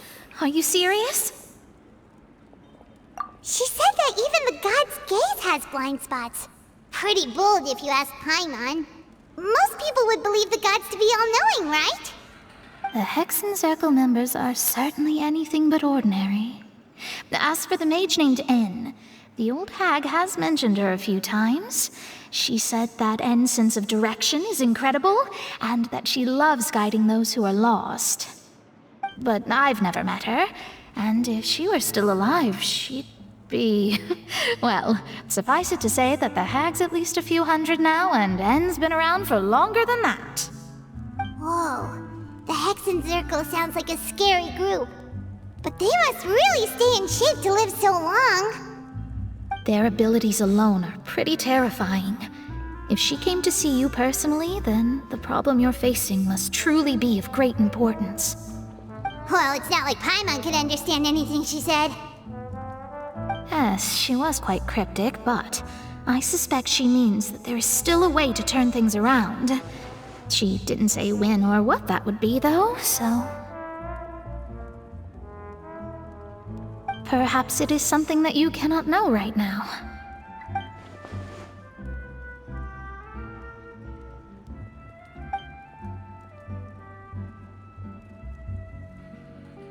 Traveler, Paimon, are you two all right? Oh, we're fine. We're just a little down right now. It kind of feels like the end is coming, you know? I see. I feel that same sense of desperation, too. I guess you could consider me someone who has often witnessed fate. So far as I have seen, it cannot be swayed. But even so, I still hope for and believe in miracles. Astrology is eternal and rational, but fate may not be. It is cruel, but it can also be beautiful. Perhaps that's what En was trying to tell you. Not to lose heart, and to believe that what you are seeing playing out before you is not yet set in stone. I did originally think of steering clear of all this, but I couldn't. Even if this is all futile, I still wish to help everyone. If we don't struggle to the last, then how can we face the end when it comes? Huh. You do have a point. There I go, talking about astrological principles again. Sorry about that. The moment I start talking about work-related stuff... I need to get going. It was worth trying to comfort you, even if only a little. I believe that you'll help those who are struggling in the same way I did. I suppose that might be why we always seem to meet by coincidence. Paimon feels kind of moved by what Mona said, but also kind of sad too. Hey, Traveler, Paimon suddenly feels like going outside for a walk. Let's go. Huh? Our names are written in this newspaper. What's going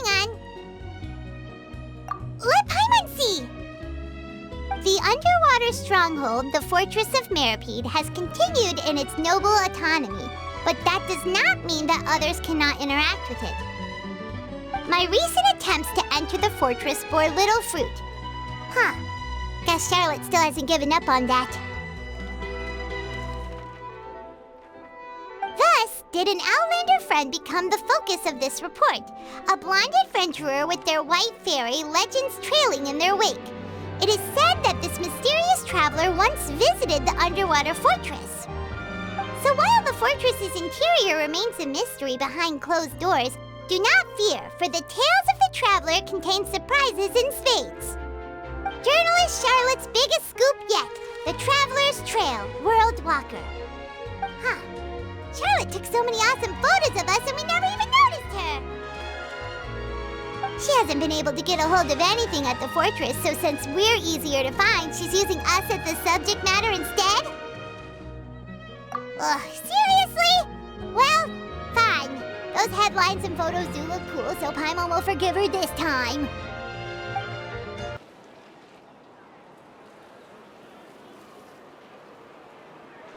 We're here! Paimon's hungry. Should we go in and get something to eat?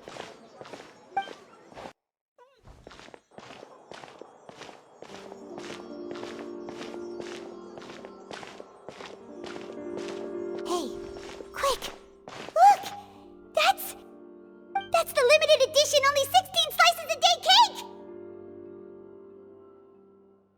It was so delicious the last time we tried it! Despite the tense situation we were in, let's give it another go. I'm sure it'll be great. One slice of cake, please. Someone showed up after all. Oh, wait, you're the one from the Palais Mermonia. Oh, are you here to buy cake too? It seems Monsieur Nervalet was right. You really can eat. Wait, did he really say something like that? That's right. Even he has his own preferences when it comes to food. As for me, I love the cake and coffee here. Do you come here often? Usually every day. Every day? It's part of my daily schedule, apart from work. I shall have my cake and coffee.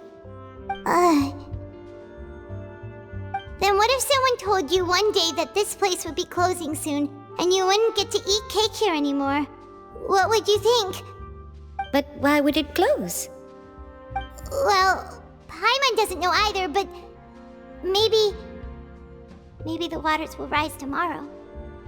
You know, like in the prophecy. Oh, the prophecy. To be honest, I haven't paid much attention to that. No, still, even if there'd be no more cake tomorrow, that wouldn't keep me from having some today. No, it's the same for eating in general. You might not be able to eat tomorrow, but if you can do so today, then you should carry on. That's what people call living, you know. Huh. Don't be sad. Excuse me, could I have 2 more slices of cake to go? These 2 slices are for you. Sijuin said that this kind of expression you're making is what humans call being sad. Oh, you know Sijuin?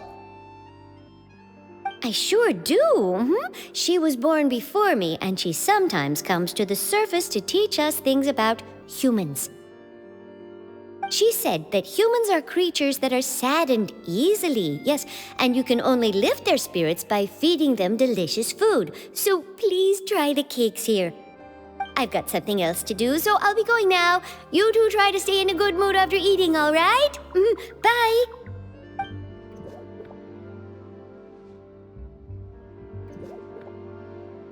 And there she goes! Alright, let's dig in. I'm sure this cake will be delicious.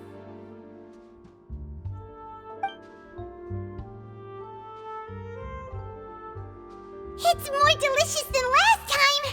And the flavor gets even better with a sip of tea. It sure would be nice if we could come again tomorrow. Sure would be nice if we could always eat delicious food here. Wow! If it isn't the Traveler and Paimon! Oh, have you seen the article I wrote about you? Ha! You've got some nerve! You just used us to make some quick mora! Oh, you needn't worry about that. I heard that you were in Poisson some time back, so I sent you a letter to discuss just that. It appears you didn't receive it, though. It's all right, though. I've set aside the amount intended for you. I've even set the table with some food. Really? Oh, you're the best! You're almost a little too easy to win over, Paimon. If I were a journalist with ulterior motives, you'd be in trouble now, you know. Oh, Paimon knows you're not like that. Still, what brings you here all of a sudden? Were you looking for me? A friend of ours met you a while back, and when she mentioned it, we thought of coming to see you. Her name's Mona. Ah, so you know Miss Mona as well. She's a guest columnist for our paper. Really good one, too. She's so young and already such a brilliant astrologist. So she mentioned me? What did she say? She said that you're a real daredevil of a journalist. Nice. In which case, can this daredevil journalist dare to request an exclusive interview with the legendary traveler and Paimon? Huh? So your article in the paper today doesn't count? Oh, of course it doesn't. That was more like live photography. What I'd like to do is dive deeper and ask you to talk about the things you've seen and experienced. Yeah, are we even qualified enough? Why not? If I say you're worth an interview, then you're worth it. But not right now, of course. I'll need a few days to prepare. Oh, in that case, we'll just chat when you have the time then? Oh, so that's a yes? Ooh, splendid! I'll tell the editor-in-chief immediately. I'll have to apply for lighting, a venue, some props, and... Whew, so much to get done now. Talk to you later. Wait, Charlotte, Paimon's still got a question for you. And what's that? If, just for example, Fontaine were to be flooded tomorrow, what would you do today? Huh, that's the prophecy you're talking about, isn't it? I mean, I do hear about it often, but I've never once thought that the day could be tomorrow. If you're seriously asking, then I might try and think of a way to leave Fontaine. Oh, but I'm still a journalist first and foremost. That means I have a duty to be reporting from the scene. And secondly, I wouldn't forsake my homeland that easily. From what I've seen, most people don't know what they'd do should the worst come to pass. In truth, it might be better just to behave like normal rather than worry over such an end. So in all likelihood, I'd probably still be prepping at the office for that interview of ours. I know what you're thinking. That sounds a bit sad, but I've always believed that it's best to do what you enjoy. Just think about it. If this nation really were to be suddenly destroyed tomorrow, but I still successfully finish an exclusive interview with a truly unique person, then the story I would wind up writing would truly be timeless. And then do you know what I'd do? Well, I'd write that story, send it for printing, and use messenger pigeons to get copies out to the various nations as soon as possible. I'm not a dreamer, nor am I a workaholic, but I do love my job, and I'd be proud of leaving such an article behind. I guess you could say that I was born to be a journalist. But anyway, that's my answer. And on that note, I'll get back to my preparations. That's so nice. All of a sudden, Paimon actually kinda envies her. Anyway, let's go and take a look at the sea, shall we?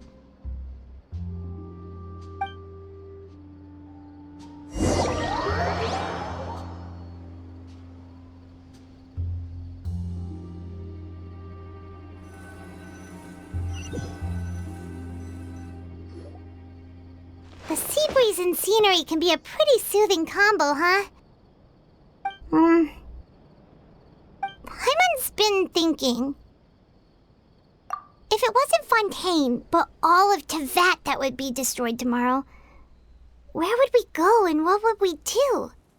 No, Paimon should ask, if you could choose, what would you like to do?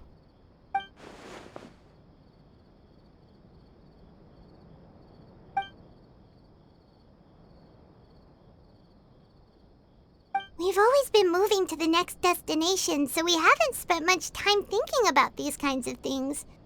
We didn't have to either, with us always being on the road and whatnot. You mean, still traveling? Huh. Wait, isn't that what we've always been doing?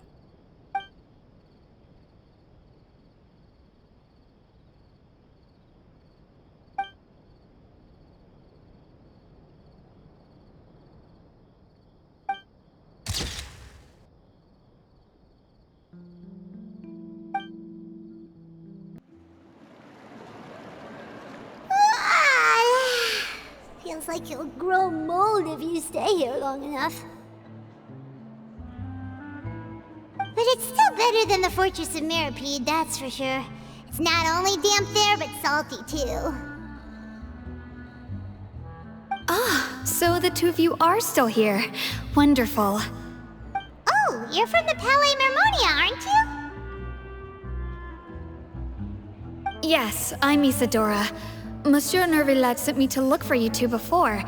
I heard that afterward you went to the Fortress of Meropide. Not at all. I'm well aware that you're friends of his. Actually, I'm here to pass along a message from him. Yes, inside the Opera House. The Maréchaussée Phantom has declared the incident a small-scale riot. A riot? Well, that said, I don't personally think it was that serious. Lady Farina was watching a performance at the Opera House, and while she was resting during an intermission, some other audience members suddenly started harassing her, loudly accusing her of doing nothing about the prophecy crisis. And before she could respond, others started to join in. The crowd continued to grow, and protests against the Hydro Archon started to break out. So people have started to put the blame on Farina. Guess they finally found an outlet for the pressure they've been under due to the prophecy. I agree. People will naturally rely on gods, as is customary. But the moment people feel threatened, gods are also the first to be blamed. So what happened after that? Is Farina okay? Seeing that the situation was spiraling out of control and that further argument was pointless, she claimed that she'd gotten tired of this and left in a hurry. The Maréchaussée Phantom had their hands full maintaining order and did not catch where Lady Farina had gone. Only when things had stabilized did we realize that she had gone missing. So, you mean she's still missing? That's right. The Maréchaussée has dispatched many people to search for her, but we don't have any leads yet. That said, I don't think there's much to worry about. She is a god, after all. Even if she were to fall into the hands of rioters, what could ordinary people do to her? Good. Monsieur Nervillet sent me to tell you about the situation, but he didn't say anything else. Don't worry, this is more than enough to go on. Thanks for keeping us informed. Ah, is that so? Well, all right then. In that case, you two take care. I'll be heading back to the Palais now.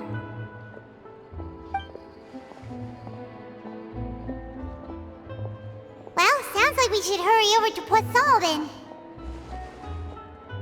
If we know Farina, she won't try to fix things in this situation. Instead, she'll look for a place to wait out the heat. And as we also know, she may be loud and dramatic, but she doesn't have a heart of stone. When Nervillet was talking to her in the Palais Mermonia, and she heard about Poisson, she couldn't hide her sadness and remorse. It would be hard for her to ignore being accused by the public today. Paimon thinks Farina's probably taken the opportunity to slip away to Poisson and try to relieve the sense of guilt that she's feeling. Huh! Well, what do you think? Paimon knows the answer, of course, but Paimon can do the analysis to back it up, too. Cool, huh? In that case, there's not a moment to lose. Poisson, here we come!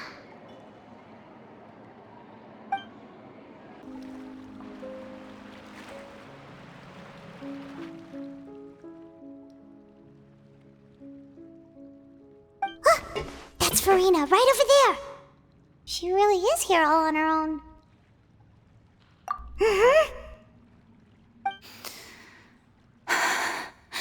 Should I just give up? This is all meaningless. What was meant to happen did happen after all. Everyone's dead. I'm sorry. I am so sorry. Give up, Farina. There's no point in holding out.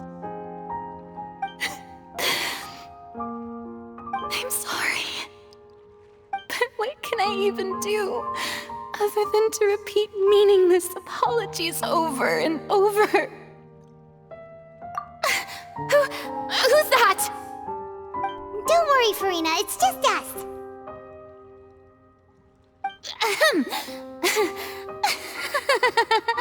So it is you, blonde traveler from another land. Why, I almost thought you were someone from that mob of my ignorant subjects, come to kneel and beg for my forgiveness. Farina, you were crying just now, weren't you? The tear stains on your face are obvious. What do you mean, tear stains? I remember. The show at the Opera House earlier this morning was so moving. I'm still trying to process it.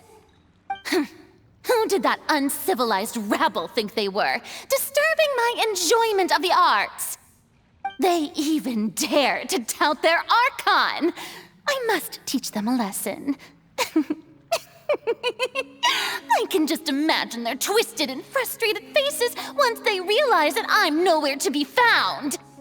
Oh, and I'm sure Nouvellette and those people from the Maréchaussée Phantom are freaking out right next to them, too.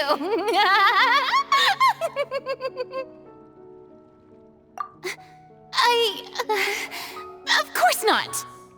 Hey, there she is! The Hydro Archon's over there! Quick, after her!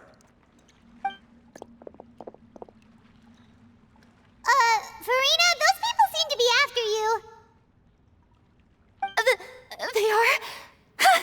They're just some rabid fans who want to cut the line because they haven't been able to meet me in person, aren't they? That's against the rules. I can't let them get their way. Farina just ran off! Quick, we have to catch up with her!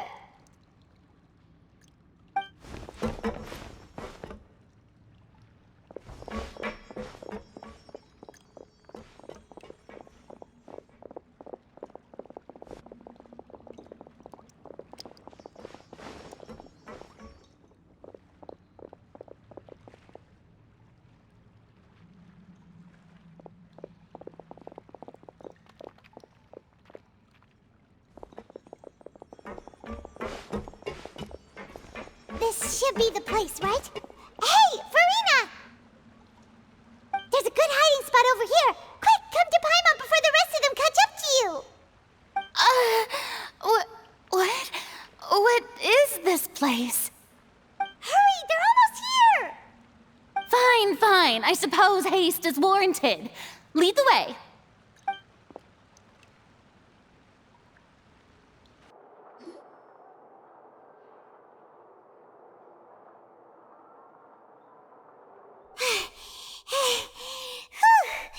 Paimon's exhausted.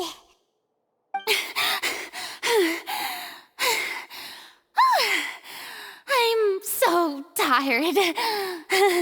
I totally thought they had caught me. No, I merely gave in to the sheer enthusiasm they displayed.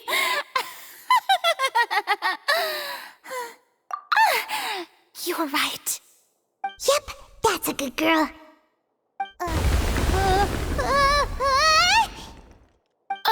What's happening?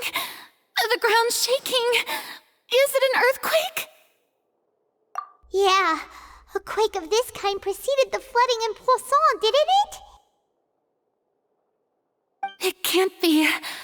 It's happening again. Well, there's no need to worry too much about that. Neverlette's made some emergency plans, so the evacuation should go a lot smoother this time. Yeah, I hope you're right. But the people of Poisson, they've already...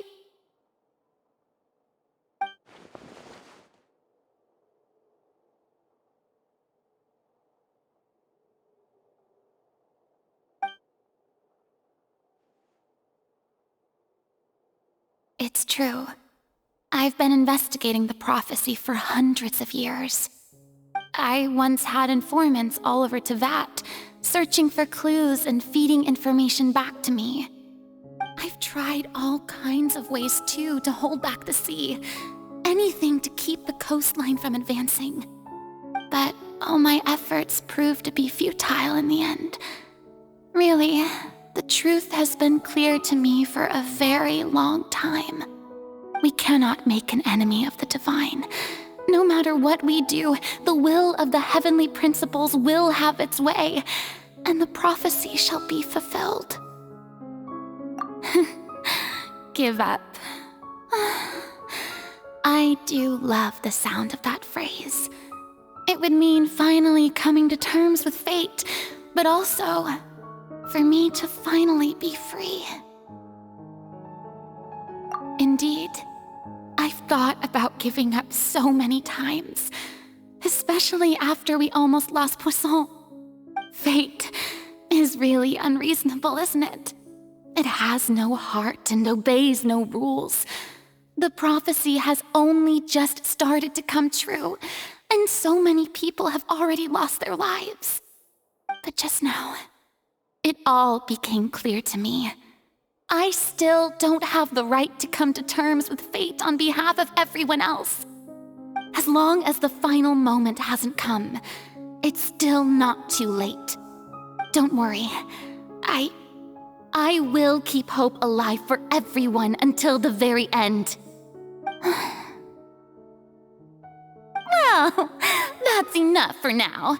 I got the impulse to play the stricken maiden, but honestly, considering my rank and station, that wasn't a good fit at all. Don't take any of what I just said seriously. How could I possibly let Fontaine fall to the whims of trivial prophecy? Come on! Paimon could have sworn you were actually being honest just now.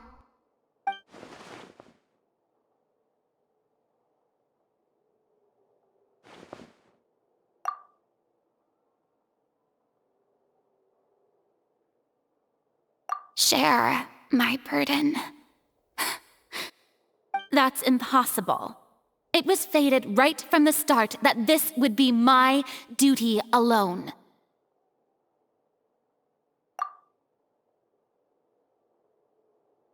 A witness. Yes, I've heard that you came to Tevat from beyond the stars, yes. In other words, you never belonged here. And if Tevat is, in its entirety, a show on a stage, then you're just a spectator, aren't you? If that's the case...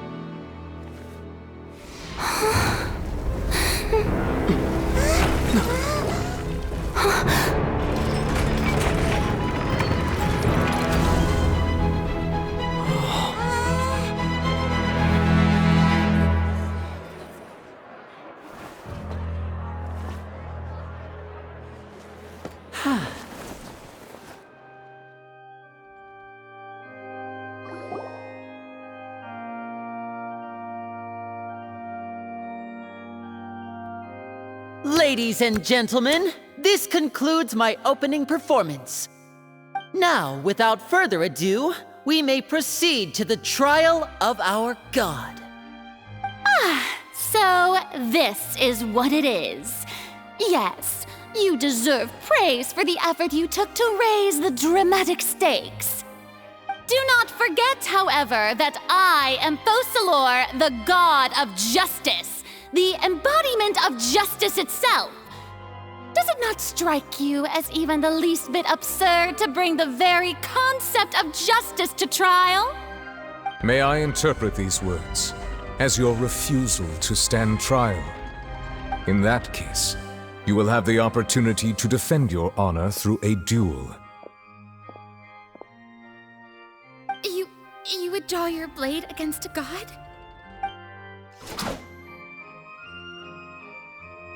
I see. It seems like you have made up your mind.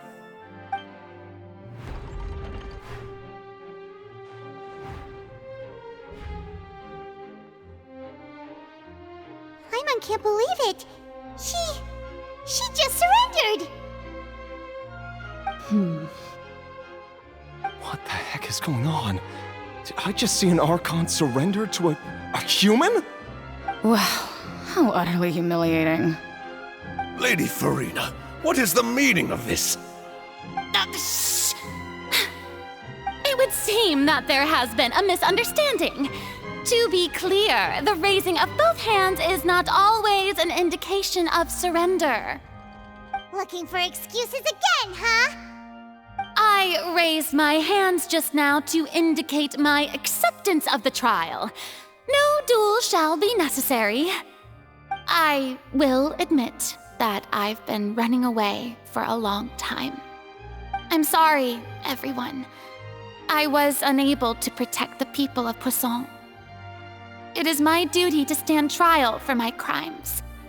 You are not the only ones to be disappointed in me. I, too, am exceedingly disappointed in myself.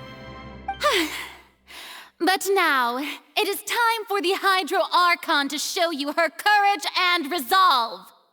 I, Farina, will use this trial to show the world the true meaning of justice! This time, I will protect you. Applaud and rejoice!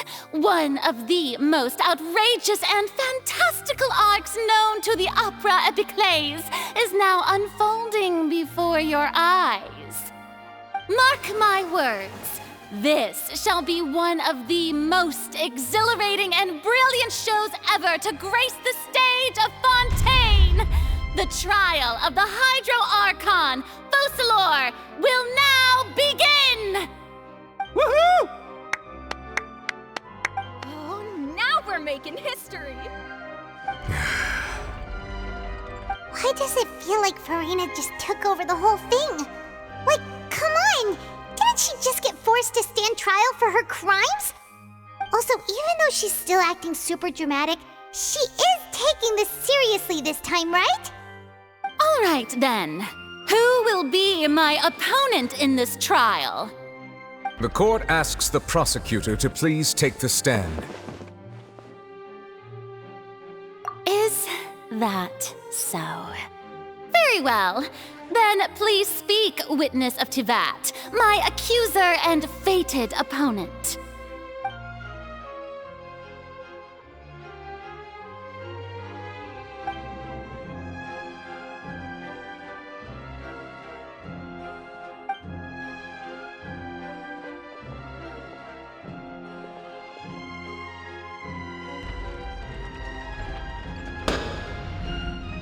Also, please allow me to ask, as a final question before the trial begins.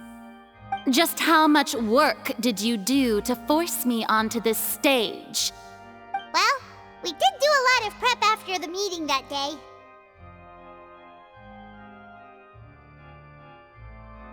I can go over the tasks assigned to the Spina di Rosula, since they were rather straightforward and easy. Navia, the president of the Spina di Rosula. Most of the people who participated in the disturbance this morning were my subordinates. They changed into plain clothes and came to the Opera House as regular audience members, waiting for the perfect opportunity to incite insurrection against you. The people's resentment against their Archon has been building as more and more of the prophecy is fulfilled. A spark was all we needed to turn smoldering anger into a flame. Moreover, according to our understanding and analysis of you, when something like that occurred, you would likely flee the scene and head to Poisson by yourself. So, we arranged for a second group to lie in wait there. So, you mean the ones who scoured the settlement for me were also from the Spina? And their goal was to force you to step into the giant magic box so you may personally participate in the greatest magic performance in all of Fontanian history. That's right. That house was a magic box, rather than someone's residence. As the super ultimate version of the setup that I used when I first performed at the Opera Epiclese, the volume of the box was increased by a whole order of magnitude, and the distance it traversed was the entire gap between Poisson and Aranias. Its cargo, of course, was an Archon instead of a human. My thanks, Farina. Without your help, we could never have pulled off such an extraordinary performance. You're welcome? Of course, this performance was only made possible with Father's support. The House of the Hearth spent a massive amount of labor in Mora to pull this off. We had to select a location, construct the giant magic box, dig a tunnel, and open up a path through the water. It was a lot of work for all of us. So, in other words, the earthquake that we felt within the giant magic box was just a normal tremor from the transportation of the whole house? That's right. It wasn't a sign of another disaster to come. Then, I can guess Nervilette and Cloran's parts. You gathered a crowd, prepared a stage, and made sure that the champion duelist would be immediately ready for a fight. Also that as soon as I appeared on the stage, the trial may commence without a hitch. Am I right? Yes, that is correct. Well, Clorand, I must commend you for your courage. Only the most outstanding champion duelist in all of Fontaine would accept a duel with an Archon without flinching. Thank you. As for you, Traveler, I suppose your role was to keep me distracted with conversation once you found me in Poisson. You'd make sure that I didn't notice anything amiss before revealing yourself as my prosecutor once we'd arrived onto the stage. Oh?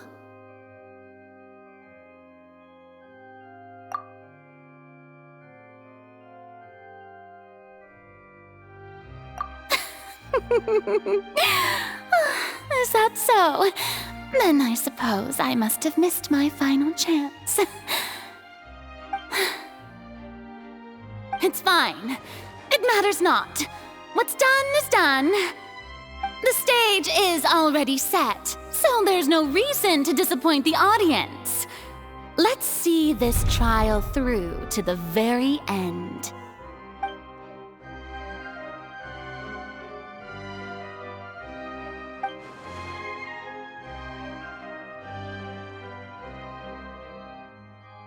Sir Prosecutor, please allow me to pass this along. This is a document that Miss Charlotte applied for and received permission to share with you during the trial. According to her, it should speed up the proceedings. Huh? Charlotte wanted to give us something? Oh, so she's here too! Hey, Charlotte! Oh, let Paimon see. Isn't this the exclusive interview that she did with us before? So she's already finished it, huh? Wait, then that means this document is a perfect timeline of everything that's happened ever since we stepped foot in Fontaine! So in other words, we can refer to this anthology of evidence every time we want to use something from our journey as evidence for an argument! Let's quickly confirm the information in it. Just think of it as a refresher, alright? You defeated the Hydro Archon in the very first duels you took part in at the Opera House. That's a Fatui Harbinger. She's an extraordinary person. Her instinct must mean something.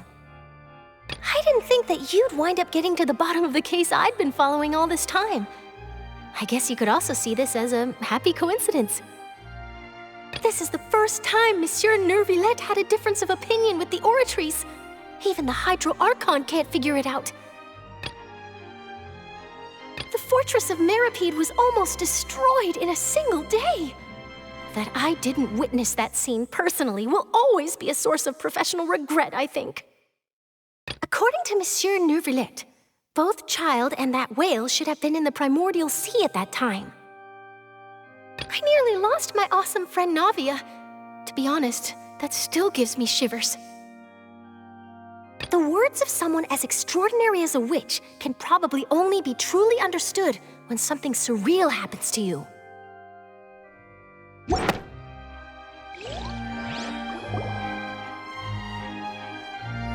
The prosecution and the defense are both in position. The trial shall now begin. Oh, come on, Nervillette. There's no need to repeat all the unimportant legalese. Just fast forward to the part where the prosecution lays out my offenses. As the defendant and the lead actress of this performance, I still haven't even been informed of my supposed guilt in all of this. Of course, it is only natural for humans to struggle to understand the actions of a god. However, you will need more than that to convict me of a crime. That's true, but my charge here is unrelated to your conduct as an Archon. Instead, I would like to charge you as a fraud who's never been the Archon in the first place. Wait, what was that? Lady Farina's a fraud? Hey, I came here thinking that we were going to try the Hydro Archon for forsaking our duty, but did I hear that right? She's not our Archon at all? Charge accepted. Lady Farina, do you plead guilty to the charge?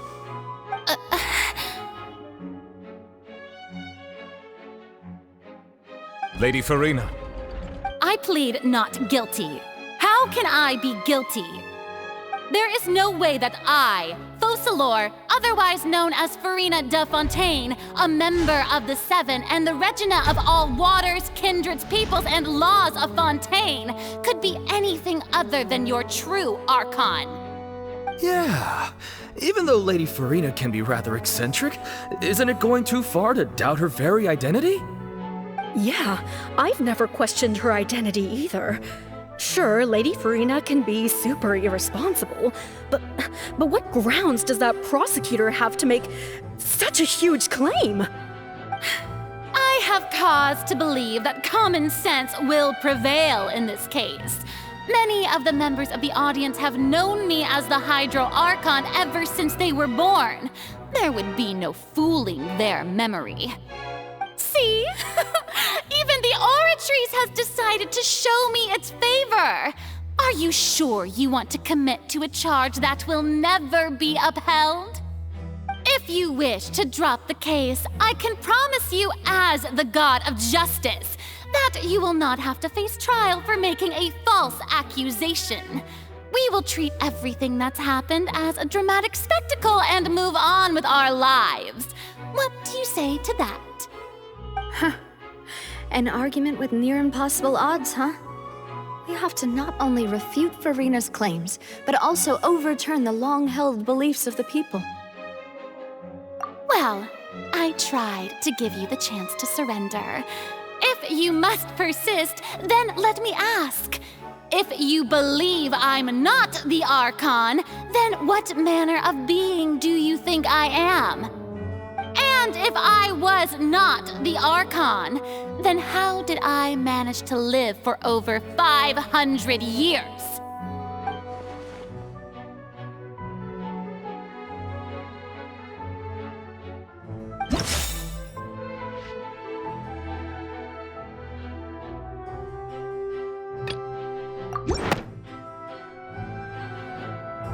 First of all, you may be a member of another long-lived race, which would allow you to naturally possess an extended lifespan. And second of all, even if that wasn't the case, there could be other ways to extend your life.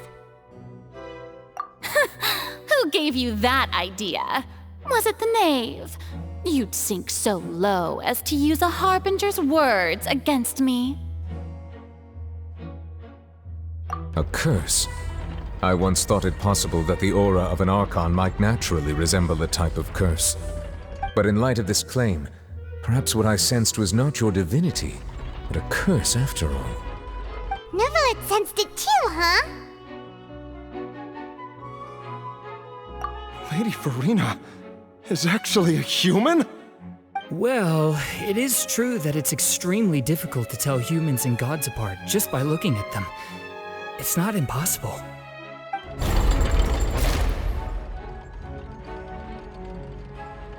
Well, don't start celebrating too early now. Even if I have been carrying a curse like you said, how does that prove that I am merely a human being?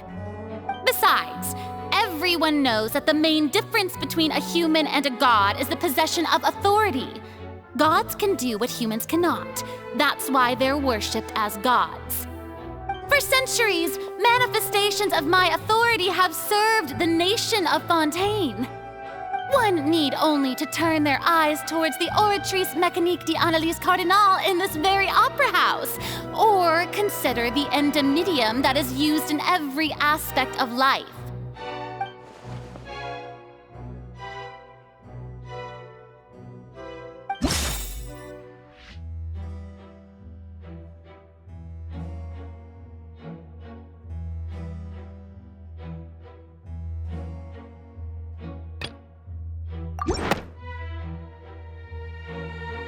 You tried to reference the Oratrice, but weren't you as confused as all the rest of us when the Oratrice declared Child to be guilty without any proof?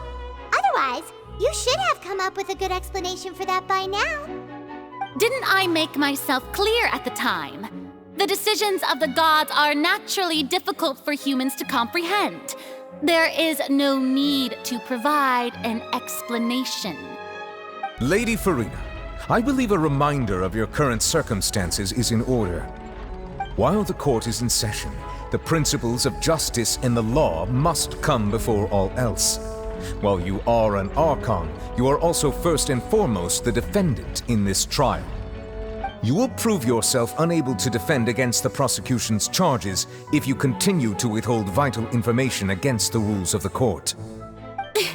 I never thought you'd use that kind of rhetoric against me. That was no trick of rhetoric, Lady Farina. I've merely reiterated the rules of the court. Rules that all should respect and follow. So, you neither knew why Child was declared guilty, nor did you understand the structure and operations of the Oratrice. Instead of having been created by you, the manifestations of authority you mentioned have been made by the real Hydro Archon, haven't they? The real Hydro Archon? Well, now you're really losing me. It is true that I did not know why the Oratrice gave out a guilty verdict that day. But the Oratrice handed out that verdict unilaterally, and it has been operating independently ever since it was first created. You can't argue that just because a divine creation is flawed, that the god behind it must also be no god at all. She's still throwing out all kinds of excuses. Seems like she's confident that we won't be able to produce proof that she has no power over the Oratrice. My power as an Archon. There are many ordinary citizens in the audience. How can I just carelessly demonstrate the formidable power of an Archon? If that poses a concern, I'm prepared to extend my protection to the audience. You don't need to go that far.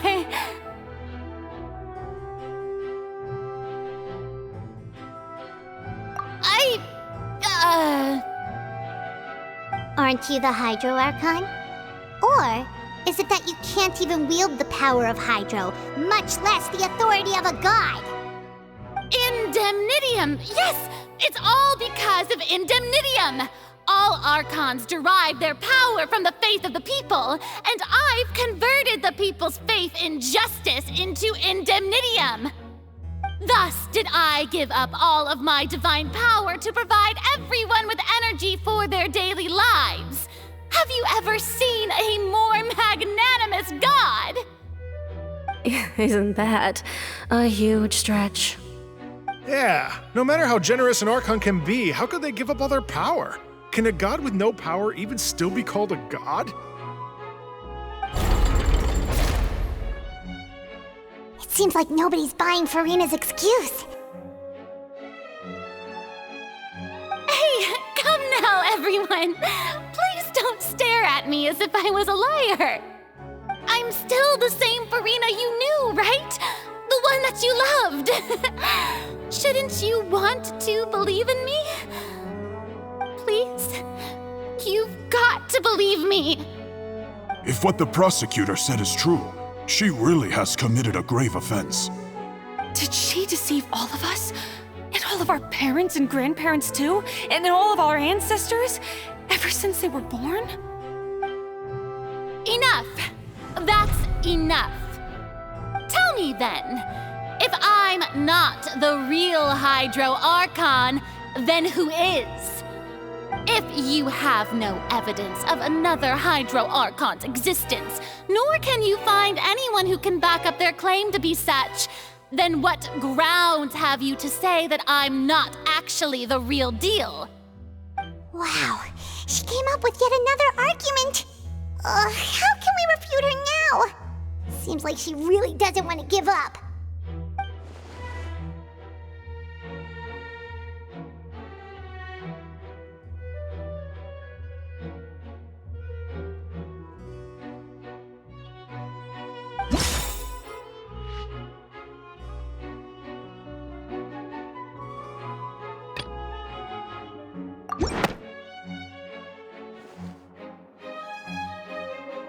It has been established that all Fontanians can dissolve in water from the primordial sea. And that means... Since you insist on claiming to be a god and not a human, then there's a method that you can use right here and now to eliminate all suspicions of you being the latter. Miss Navia, please apply to serve as a temporary attorney for the prosecution before addressing the court.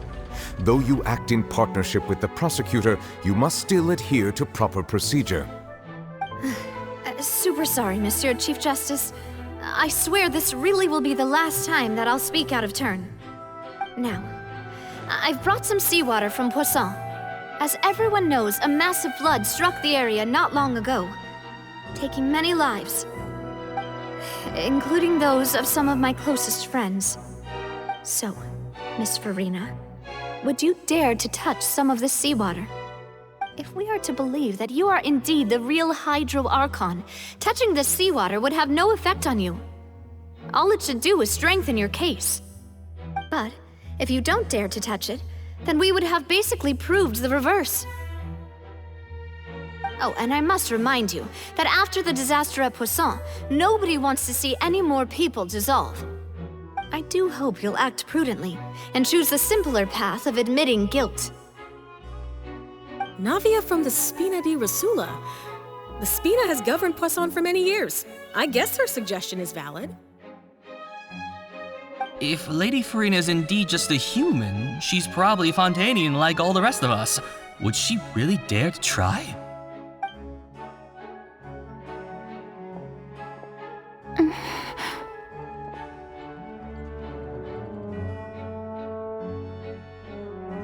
Lady Furina, this test has been unilaterally proposed by the prosecution. As it falls outside the realm of standard court proceedings, you possess the right to decline participation. Well, of course he had to tell her that. But refusing to participate is basically the same as a confession of guilt. She's just staring at the water without saying a single word. It really does seem like she's quite terrified of it. That could only mean... What's going on? Is she really planning to... that's not what we thought she would... Due to the inherent risk of the test, Lady Farina, you may... What? Hey!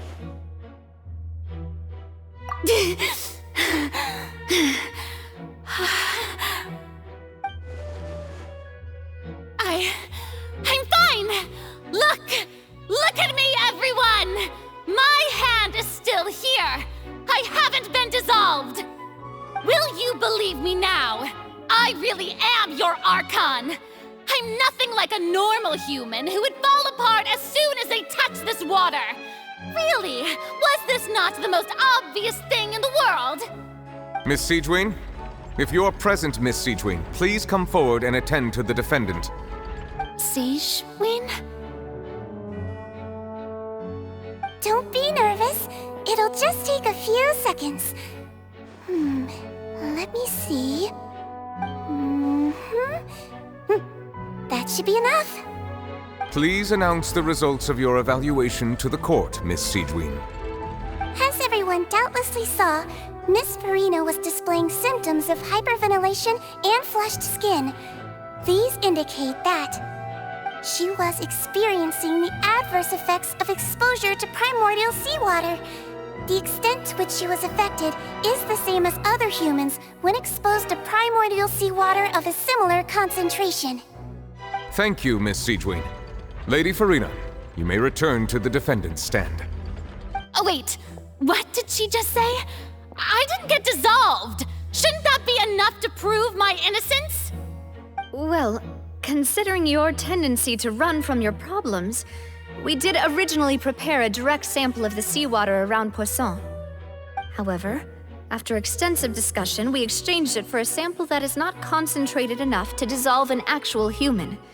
After all, on the off chance that something entirely unexpected might occur, we don't want anyone else to lose their life to the sea.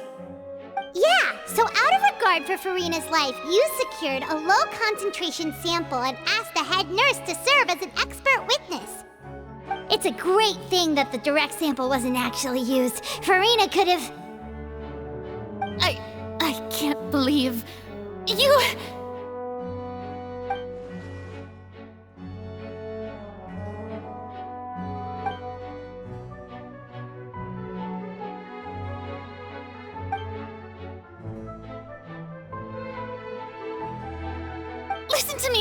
Listen to me, everyone!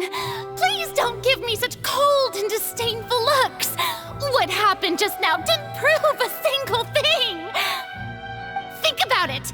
How can you conclusively prove that an Archon can't also be affected by the primordial seawater? Also, if I was really just a human, why would I dare to just put my hand in that kind of water?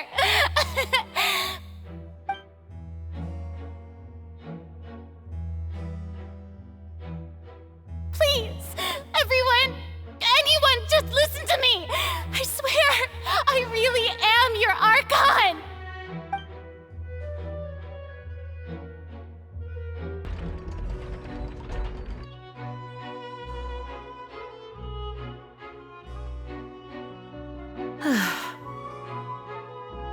I don't think anything she says at this point will sway anyone. The odds are just too stacked against her now. With all the things that have been said, Paimon doesn't think there's any way left for Farina to win. I believe the time for arguments and presentation of evidence has come to an end. If there are no objections, we will move on to the final judgment.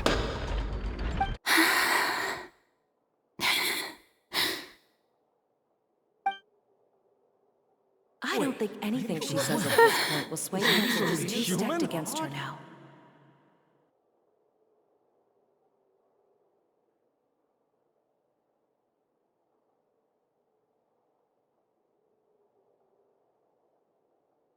In my capacity as Chief Justice, I shall now render judgment on Farina's misrepresentation of herself as the Archon of Fontaine. As a human who knowingly deceived her fellow citizens, Farina is... Guilty.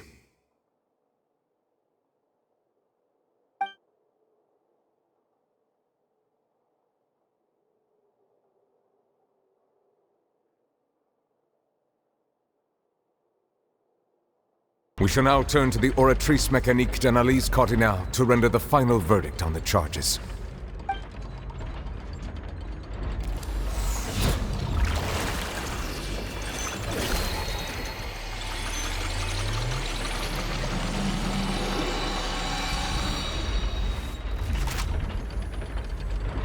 According to the judgment of the Oratrice Mécanique d'Analyse Cardinale, Furina is... Well, what's wrong? What's the Oratrice's verdict? No, the Oratrice also displays a guilty verdict. Isn't that correct then? However, the exact wording of the verdict is thus: the Hydro Archon, guilty, to be punished via the death sentence. The death sentence? That's actually one of the available sentences? I've always thought that it was just a myth. The one and only time the death sentence has been handed out at the court, and it's been given to the very person we've worshipped as the god of justice? What an unexpected twist. Furina's been sentenced to death by the Oratrice? We just wanted to use the trial to show her the seriousness of things so she'd tell us the truth. How did things escalate this quickly? This outcome is indeed quite strange. According to Fontaine's current definitions of justice, as well as its recommendations for criminal sentences, is this sentence really appropriate for the crimes that have been committed? Yeah! Even Fauché wasn't sentenced to death by the Oratrice. You know, the real evil mastermind behind the serial disappearances case. Indeed. Not only is Furina's sentence overly excessive, the very point of our trial today was also to prove that Furina has never been the Hydro Archon in the first place. But now, the Oratrice seems to have deliberately invoked the title of the Hydro Archon. What does this mean?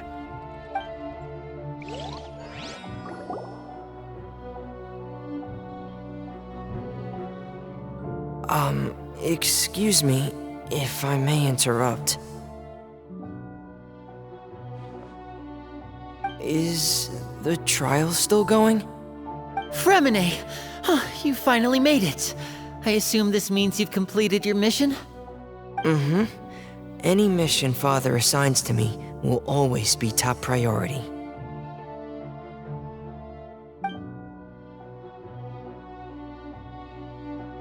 Is that the first prophecy slate?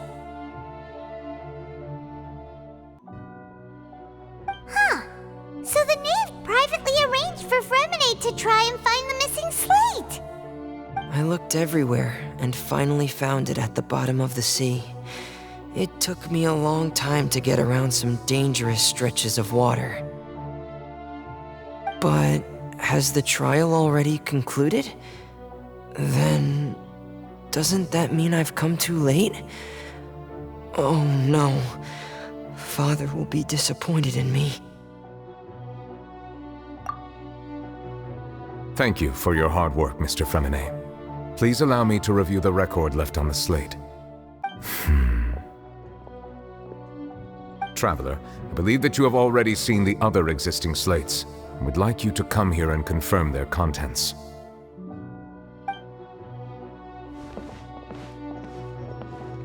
Huh? So what do you see? What is it?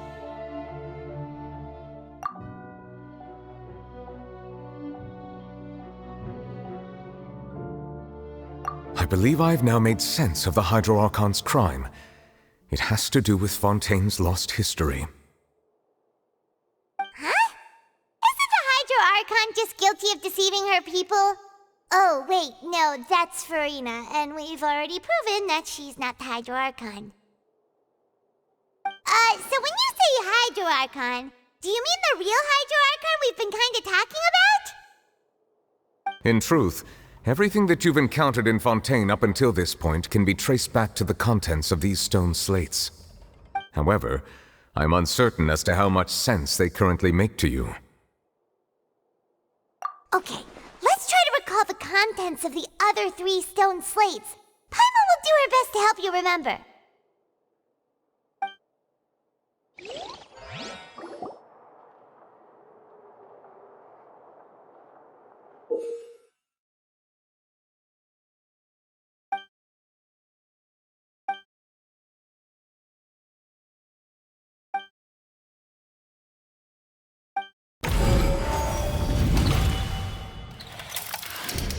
The first stone slate describes what you just said. It seems to show the previous Hydro Archon using her divine power, and then the Oceanids turn into humans. Does that mean that Fontanians are transformed Oceanids? Oh, Paimon wasn't expecting that. But if Oceanids can turn into humans, then perhaps this process can be reversed as well. The second stone slate shows Celestia floating in the sky, and the Hydro Archon and her people worshipping it together. But the heavens still brought judgment down upon them. This must be the point when the Hydro Archon and the Fontanians were branded with their original sin. Does this mean that the original sin and the Hydro Archon sin are the same thing? The third slate shows the Hydro Archon sinking into the sea surrounded by many people. That reminds Paimon, didn't we also watch that happen to someone else? Well, the fourth slate is the prophecy the Fontanians have been talking about. People dissolving into the sea, the Hydro Archon crying on her throne, and so on. We didn't believe that such a crazy disaster could happen at first, did we? But after that incident, it was just a question of when and not if.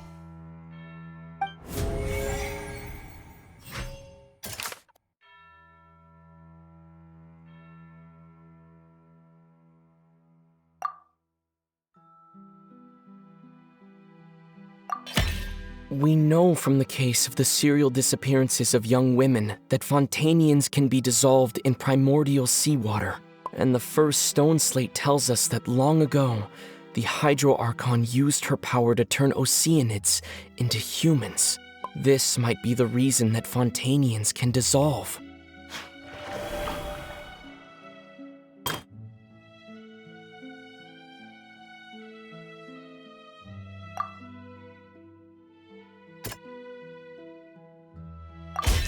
Perhaps what is about to take place has all happened before. The true sin of the Hydro Archon that Nervalette mentioned, and the original sin cast down on the people of Fontaine by Celestia, as recorded on the stone slates.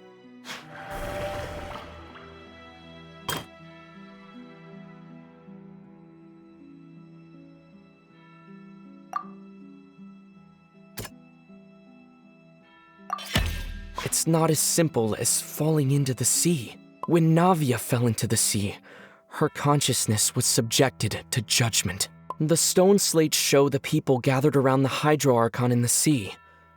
Could that be alluding to the same thing?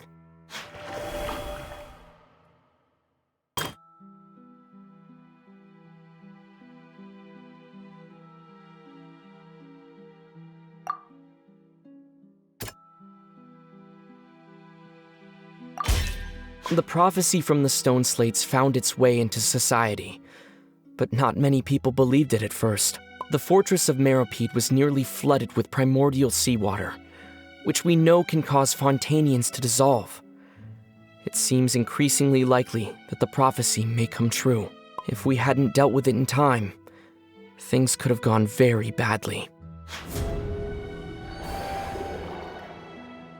They'll dissolve into the primordial sea but won't cease to exist. Their essence will flow in the seawater, converge, and take the form of an Oceanid. The Hydro Archon was sentenced to death in court, shocking everyone present. Perhaps this means that her sin was actually Fontaine's original sin.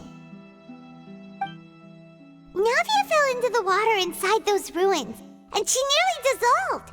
She was surrounded by the people of Poisson in a court within her consciousness, and was forced to take part in a trial meant to make her stay. The eruption of the primordial sea at the fortress of Meripede was the surest sign that the prophecy was about to come to pass no matter what. The stone slate's contents can all be verified by recent events. If we combine what we know together, loads of truths should come to light.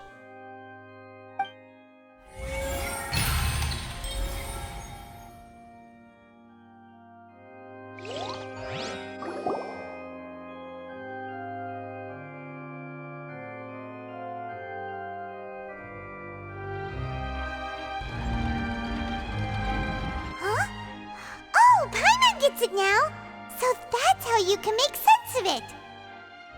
But then it feels like we're going to have to share some truly shocking revelations. Let's hear them. Incredible.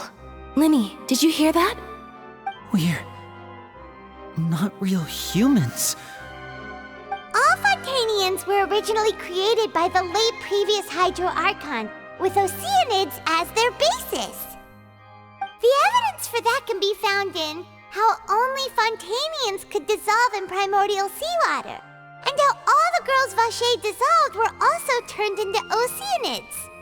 Oh, and according to Navia, when she was about to get dissolved, she also saw everyone gathered around for a trial. All of them in the shape of Oceanids. Indeed.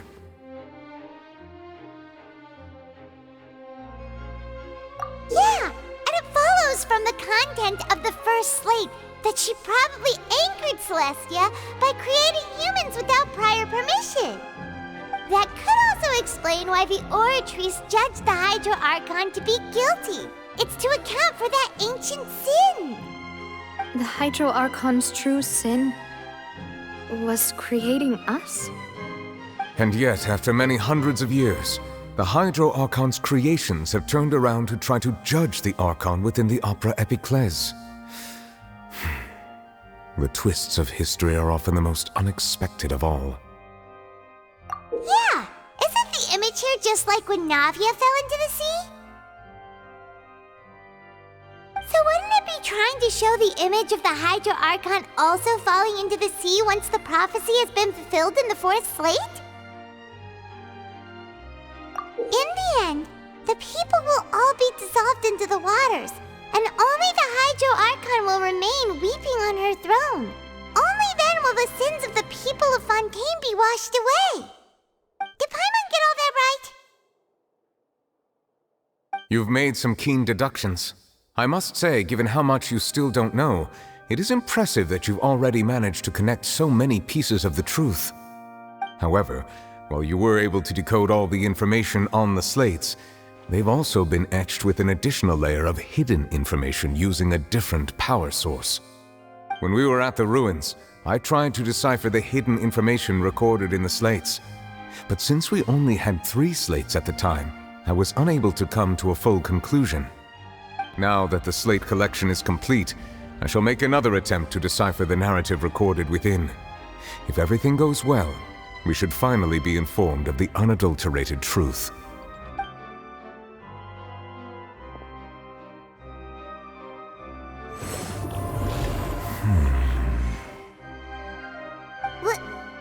Well? Did you get it? I believe I should share this truth not only with you, but with all the people of Fontaine as well. I will try to briefly summarize it for you.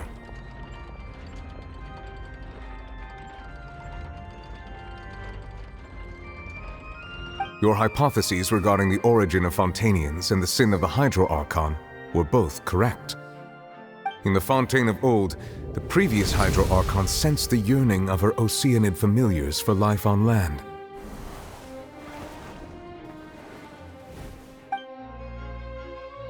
The Oceanids were enamored with the beauty and romanticism of human beings, and wishing to have those experiences for themselves, expressed to the Hydro Archon their desire to become of a similar kind. However, even though water as an element is intricately linked with the power of life, the Hydro Archon, as one of the seven, did not possess the authority to create a new form of human life. Not one to give in, she eventually found a way to create permanent humanoid bodies for her familiars by appropriating the power of this planet's primordial sea. She poured primordial seawater into the Oceanid's blood vessels, creating humanoid mimics in the process. But if Fontanians were to ever come into direct contact with water from the primordial sea, the power within their bodies would escape these artificial restraints and return to the sea. As a result, their forms would collapse, and they would be reverted to their original forms as Oceanids. Of course, the Hydro Archon never received permission from the heavenly principles to create a new human race. And thus, the Hydro Archon and all of her creations came to shoulder the original sin of appropriating the power of the primordial sea. That is the true history of how the people of Fontaine first came into being. So we were all Oceanids before we turned into human beings? That's way too much information for me. I think I'm just going to pretend that I never heard a single thing. Wait, but if that's the truth, we can't let the Hydro Archon be sentenced to death.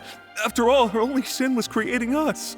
This really might be too much information for your regular Fontanian, but it does answer a lot of our questions. Alas, your hypothesis regarding the third and fourth stone slates was inaccurate. The slates' respective positions are, in fact, correct. A key point of the visual on the third slate is how all the individuals depicted in the water are humans rather than Oceanids. They have not been dissolved, which implies that the water depicted in this slate is not water from the primordial sea. The nation of Fontaine is the nation of Hydro, as well as the nation of Trials and Justice. Instead of being the literal element, the water in the scene symbolizes judgment and justice. You may also recall Navia's experience. When she fell into the sea, her consciousness was surrounded by that of many others who intended to hold a trial to determine her fate. Therefore, the meaning of the third slate is that the people of Fontaine shall try the Hydro Archon at the court of justice. Yes, it refers to our present situation. I think I'm following now. So, what you're saying is, even though we decided to put on this trial to avoid fulfilling the prophecy, in truth, everything we've done has happened exactly as the prophecy foretold. So now, it seems, we're the ones making sure it comes true. What should we do? Huh. No matter what, the prophecy will be fulfilled.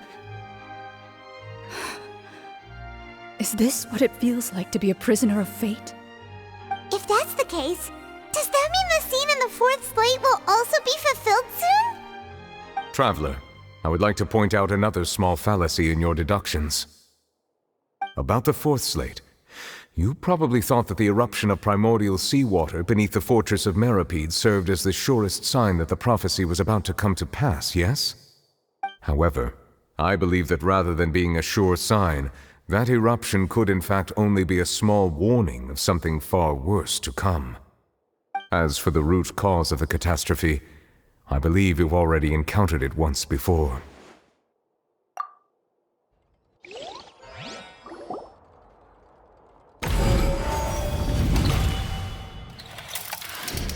This eruption was just a small warning of the things to come. We must find the root cause of the disaster.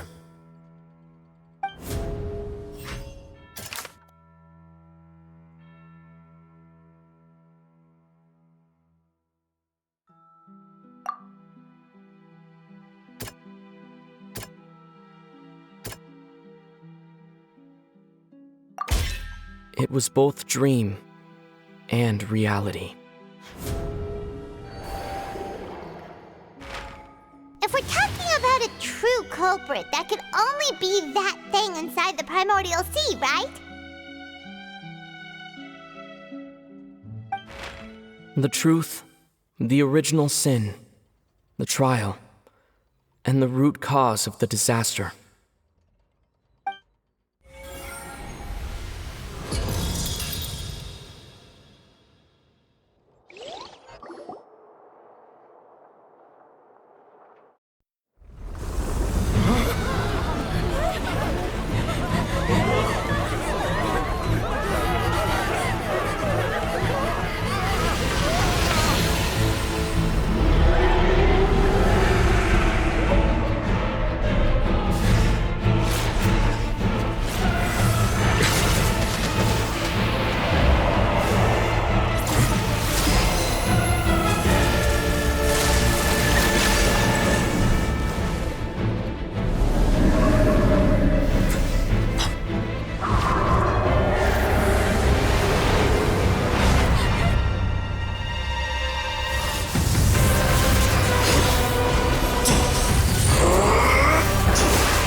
That was way too close! How did that thing just burst into the Opera House? Wait, was that the huge whale you saw in your dream? So we've met it at last. I understand very well why it has chosen to make an appearance here. That whale does not belong to Tevat. It is a monster that has traversed the stars, weeping all the while. It has been greedily consuming the energy from the planet's primordial sea, using it to grow. That is the main cause for the rising sea levels. And once it has finished consuming all of the energy contained within the sea, its next step will be... You said that when the Hydro Archon first created Fontanians out of Oceanids, she filled their blood vessels with primordial seawater. Precisely. That whale finds the blood of Fontanians nigh impossible to resist. Therefore, when it left the primordial sea, it decided to make its next stop a packed opera house full of food. Food in the form of Fontanians. We just barely managed to push it back, right? In that case, won't it come back to target the people again once it's managed to recover its strength? That is correct. Indeed, it is more accurate to say that we should thank that Harbinger for buying us some time. Without him, the whale would have likely come onto land far sooner. From the way he looked, he must have been fighting the creature for quite a long time. That battle maniac. We've always known that he had a special connection with that whale, but we definitely didn't expect it to help us out like this. Anyway, now that we know that this whale is the actual cause of the disaster recorded in the prophecy, all we need to do to stop the prophecy would be to find a way to beat it up, right? It is too late. It had already absorbed too much of the primordial sea's energy before we could notice it. At this point, it has become practically integrated with the sea itself. Even if the entirety of Tevat were to be destroyed, it could still survive and swim off towards some other world. That's not something I will accept.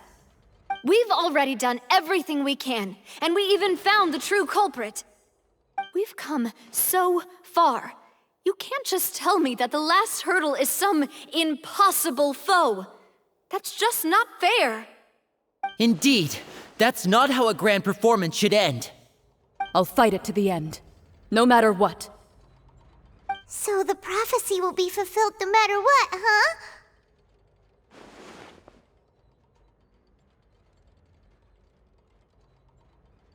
The prophecy Yes, what has been prophesied will be fulfilled.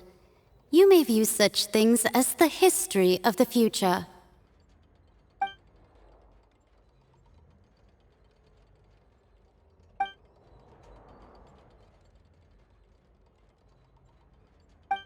Just as prophecies are usually only the future as seen from the perspectives of the gods, could things be happening in hidden corners where the gods' gaze does not fall?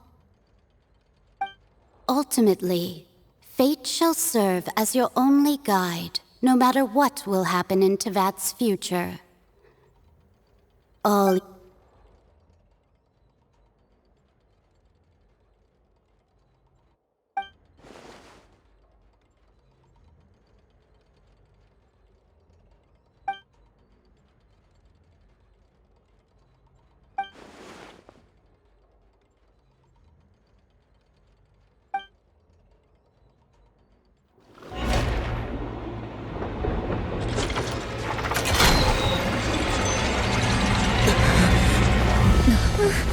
What's happening with the oratories?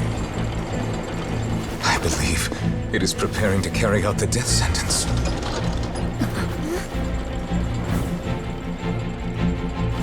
Farina!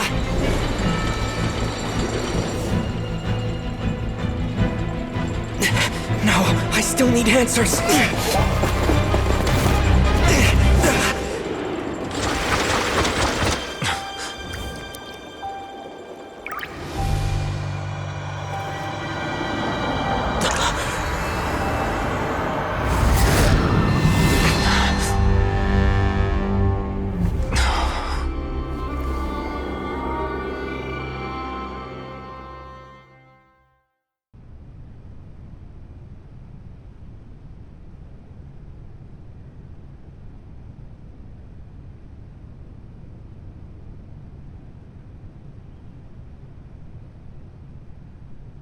You...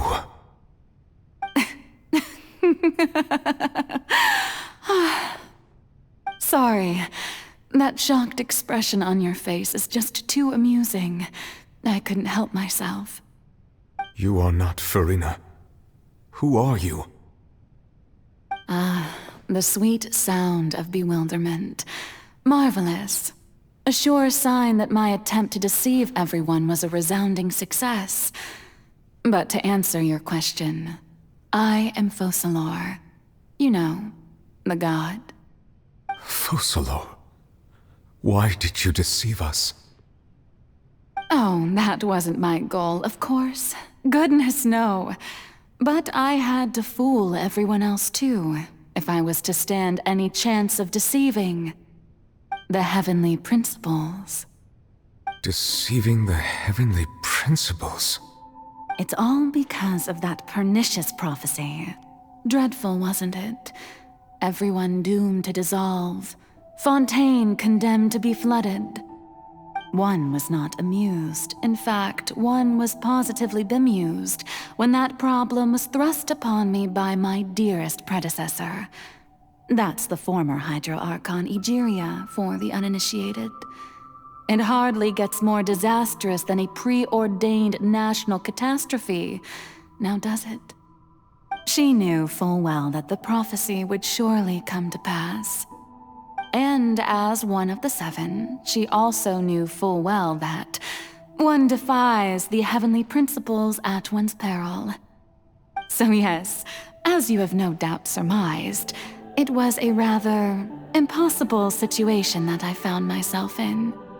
I spent a terribly long time mulling it over, alone on the ocean floor.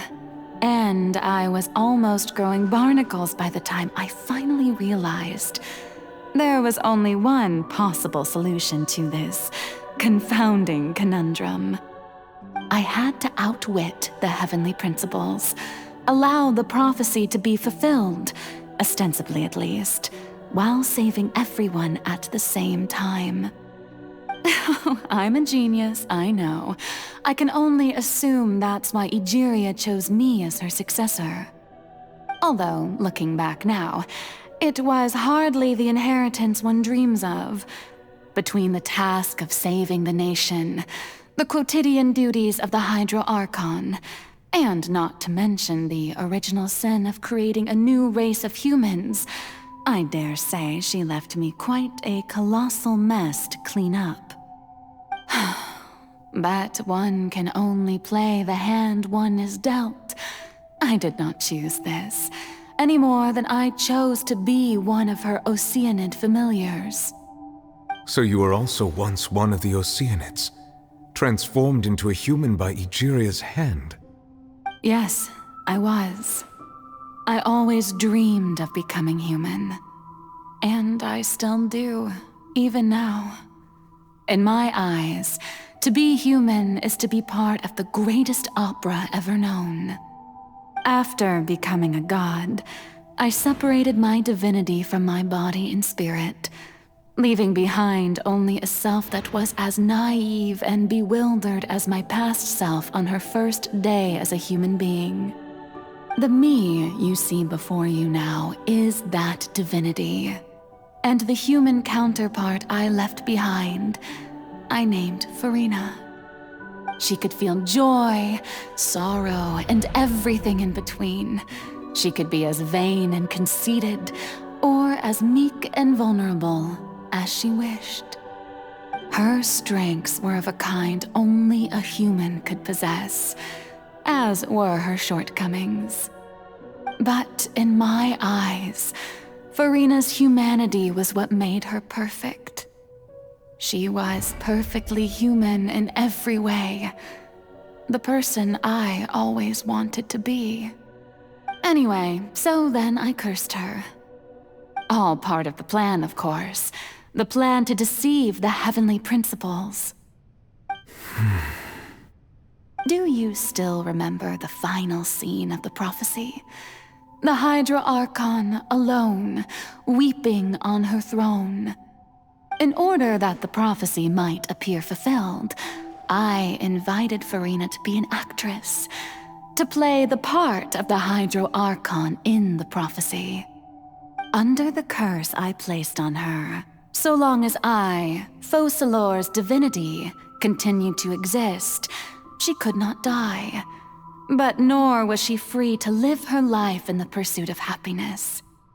Instead, she was forced to take the stage in the opera house, to embrace the role of leading lady, to forever play the part of the god from the prophecy, all to create a deceitful appearance of that prophecy coming to pass. I suppose now you probably understand why your court is called the Opera Epiclese. But Farina is only human, isn't she? Even though she has had a long life, her mind is no stronger than that of any other ordinary human being. I cannot begin to fathom what she has had to endure. It must have been torture for her. It has indeed. And although she is, in a sense, me in human form, I most definitely owe her an apology for it. It's been 500 years. And all along, she's been playing her part in the most unimaginably long, unbearably lonely, and agonizingly painful opera of all time.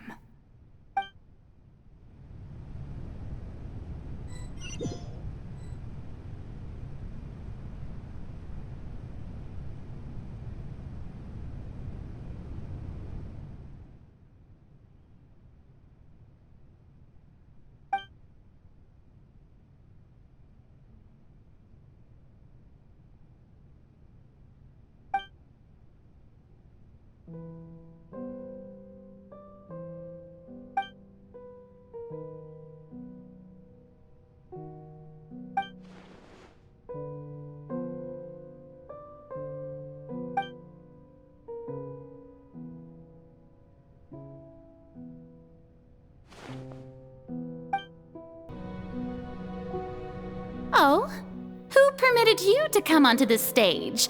Now, I understand your admiration for my august self, but I must ask you to keep to the rules. All right. It is not my intent to reprimand you. There is no need to state your name. Just be off with you. Do not distract me from my performance. Oh, do not jest. Can you not feel it? I am Focalor. The eyes of countless Fontanians are upon me. I must, at all times, display the utmost elegance and nobility.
Farina. Huh? Who's that? Who's calling me? Where are you? Be not nervous. Be not afraid. I am before you. Wait a moment. You're near me? How can this be?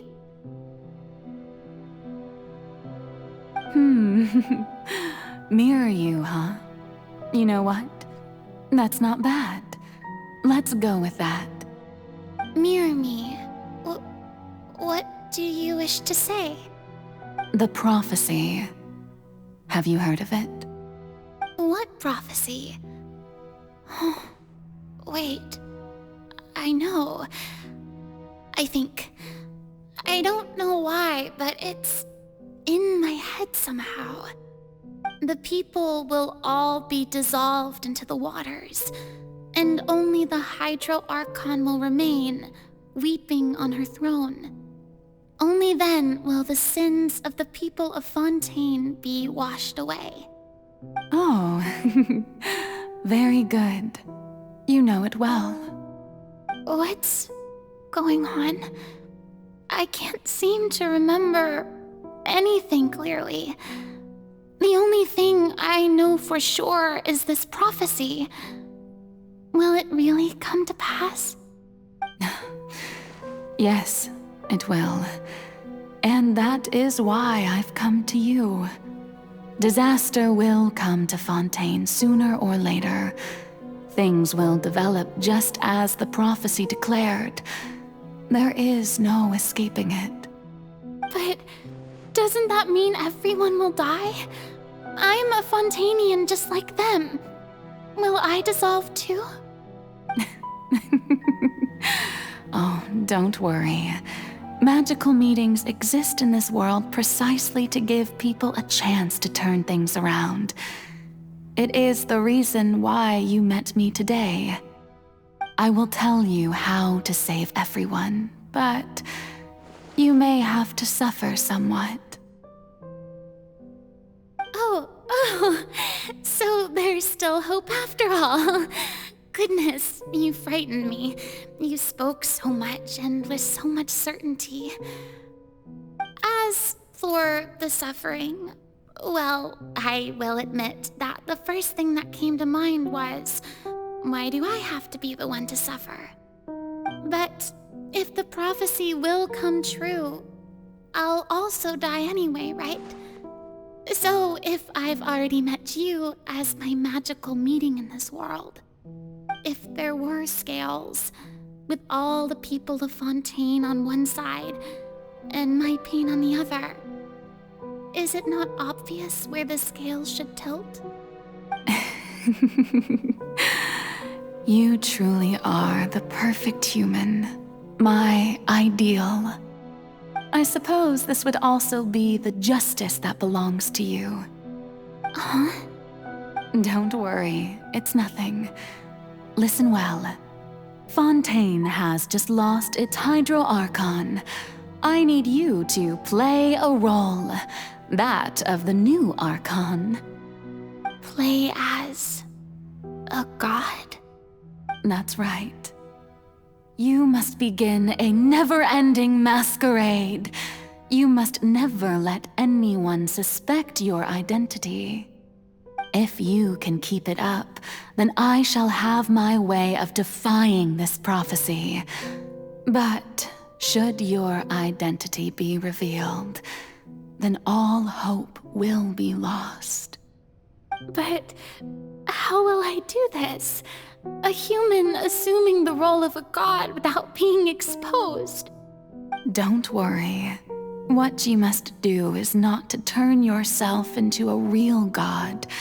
You simply need to play the role of a god as humans imagine them to be. Being a human yourself, I'm sure you already know what such an entity would be like. Remember, your true challenge will not be pursuing divinity, but contending against humanity. I'm still not sure I understand, but I'll try. I'll try to do this. So, how long am I going to have to play this role? To accomplish this mission, you will have to stay on the stage for many, many years. You will endure and not grow old until your task ends. But I promise you, all will eventually end in a magnificent and dramatic trial, and everyone will be saved. A trial, huh? How exciting. I'll be looking forward to it.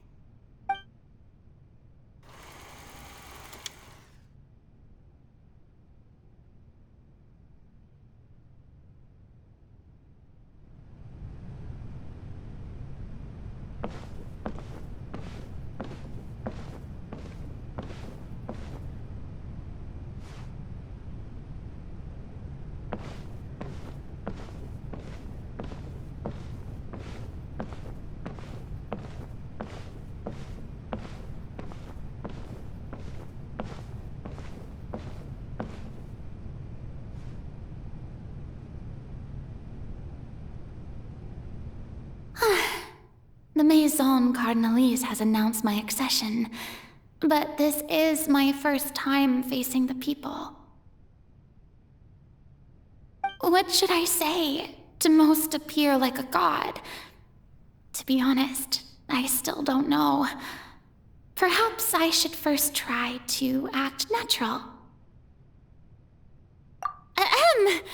Ladies and gentlemen, good evening, and welcome to the Opera Epiclese. I'm sure you've all heard about how I have taken on the role of Hydro Archon. Indeed, I am Verena de Fontaine, your new Archon. In truth, I know little about becoming a nation's new god, but it will be my honor to guide you all. As the god Focalor, the god of justice, I shall do all within my power to lead you into an age of fairness and justice. Once again, thank you all for coming. If you should have any questions or suggestions, please send them to the Maison Cardinalise. The future of Fontaine will require us to work together, after all. This should do it. I thought I might stammer, but thankfully, I was able to convey my thoughts just fine. Okay, and next. That's the new Hydro Archon. Is this some kind of joke by the Maison? I would have thought that a being that surpasses humanity would be a bit more assertive. Hey, did you hear that? She even told us to send her suggestions there at the end. Shouldn't gods be all-powerful? She's being so modest. What's the difference between her and an ordinary person, then? If you ask me, perhaps the succession didn't actually happen. She might just be a maison back puppet. Wait, what's going on? Why is everyone suspecting me of being a fake?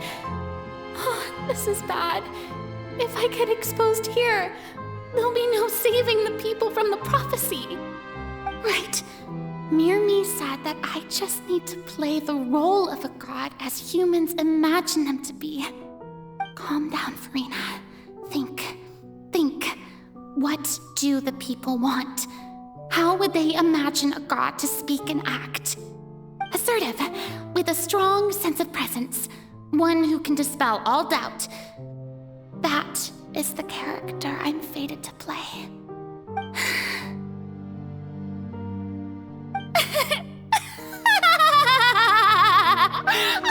Oh, very good, my people. Only ones such as you are deserving of my rule. Now, I was wondering if some weak puppet were to one day come onto the stage and claim ownership of this opera house, would the children of Fontaine follow them? Well, it seems that you would all see right through them. Having passed my test, you are qualified to witness wondrous trials alongside my august self, here in this opera house. You may consider my previous act a door gift of sorts. I thought it was a debut that suited the atmosphere. Now then, let us be reintroduced. Ah, so that was just a performance. How could I have forgotten that we were inside an opera house? Her personality. It's quite shocking, to be honest, but I suppose it's a better look than before. Such a fascinating and bold deity. How wonderful! Our future may yet be bright after all. It seems I've turned them around. Best follow this flow and restart my accession speech. My dear people, whether you acknowledge me or not, whether you trust me or nay, I say to you, keep faith in your ardor for justice. We have heard it said that this nation's sins can no longer be washed away. Well, I say that justice is most fragrant when it blooms amid sin. No, this won't work. They'll suspect me again. I must play the role that they want me to play. The scales of justice should not weigh heavy in the hands of its god. On one side, it must carry fairness and justice. And on the other, praise and applause. May law be the prayer on our lips. May judgment be our worship. Let us light the fires and drink to the future of Fontaine! No, this won't work. They'll suspect me again. I must play the role that they want me to play. There is no trouble in this world that justice cannot solve. All that is needed is for you, my people, to believe in it, heart and soul.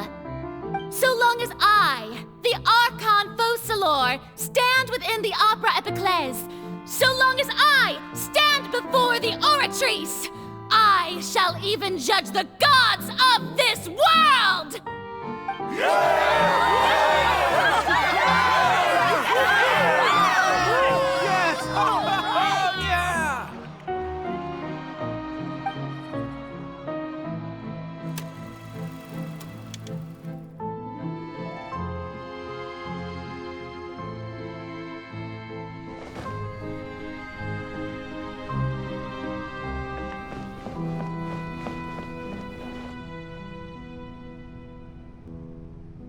Lady Farina, here are today's case reports, as well as a summary of the follow-up for your perusal. Come now, was I not just at the Opera House in person? Leave these kinds of things to Neuvillette. Besides, None of these trials were the one that I'm looking forward to the most. If I may be so impertinent, what kind of trial are you truly looking forward to? A magnificent, dramatic, and wondrous trial. A trial to end all things. How could you hope to understand? That's true, I fear I lack the ability to grasp your divine thought, Lady Archon. No need for fright, and do not take what I said before too seriously. Go now, do your duties. The trial I await. It will come one day.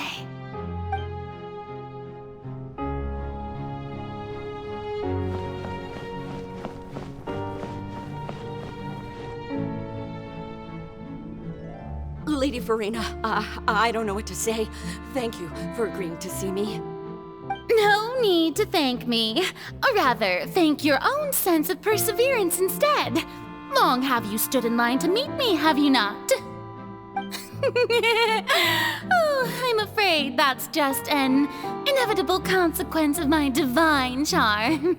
All right, Deoteria, is it? How is your son's illness?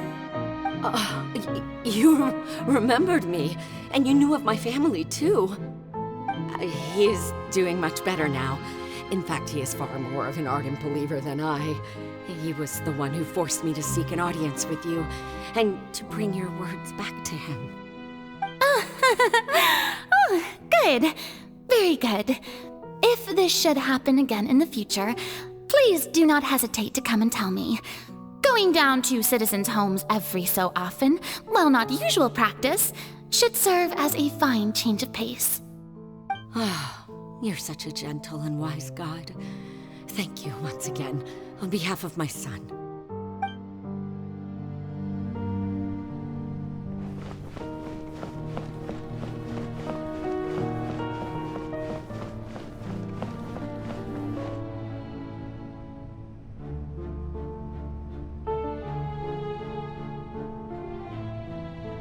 Lady Farina, here are the latest hydrological reports.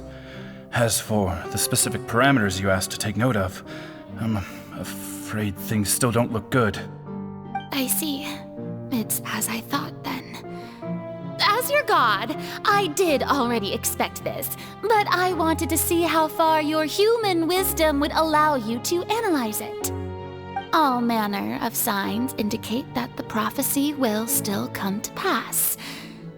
Forget it. That's not something you need to worry about right now. Well, as I understand it, the Fontaine Research Institute is also trying to find a way to counter the rising water levels. Really?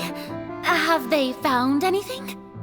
I'm afraid that they haven't found any effective solution thus far. Oh, is that so? Well, no wonder. This issue has reached the realm of the gods, after all. Still, their spirit is praiseworthy.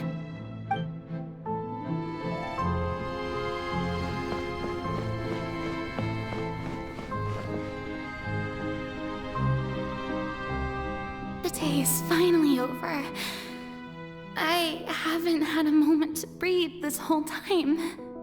But it's good to see that everything's getting on track. There are no longer any voices of suspicion. Maybe this is fine. I just need to keep going, and everyone will be saved. All right, Farina, don't think too hard about this. You need rest. Tomorrow's a new day.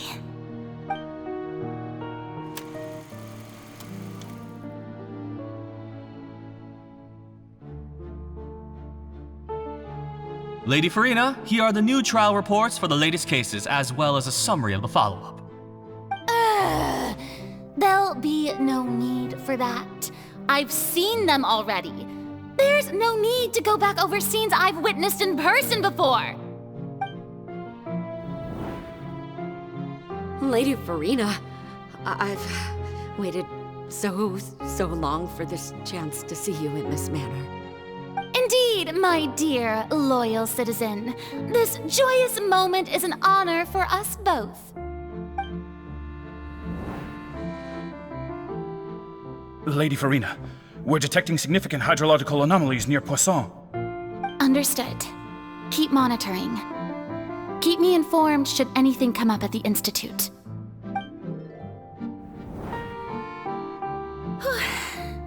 I don't think I let anything slip today. I must show the people that there is nothing to worry about. I just don't know when these days will end. I feel utterly exhausted. Best to rest early today, too.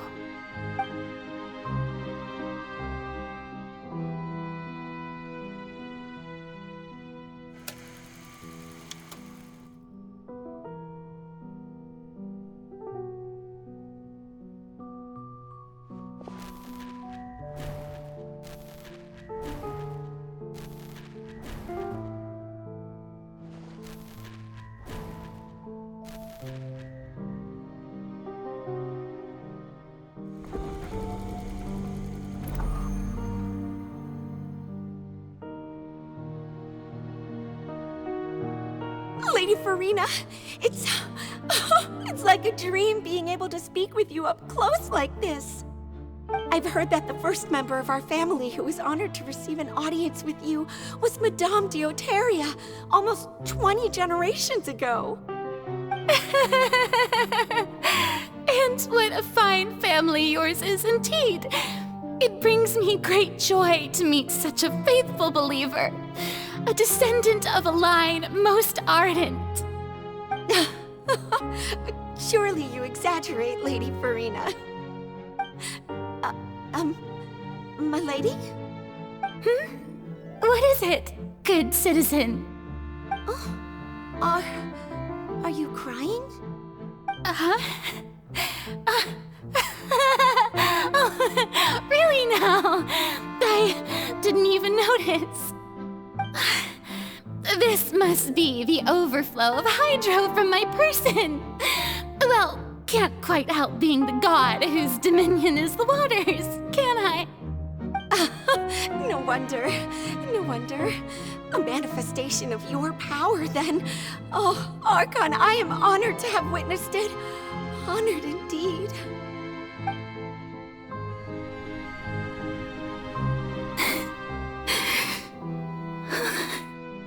So interminable.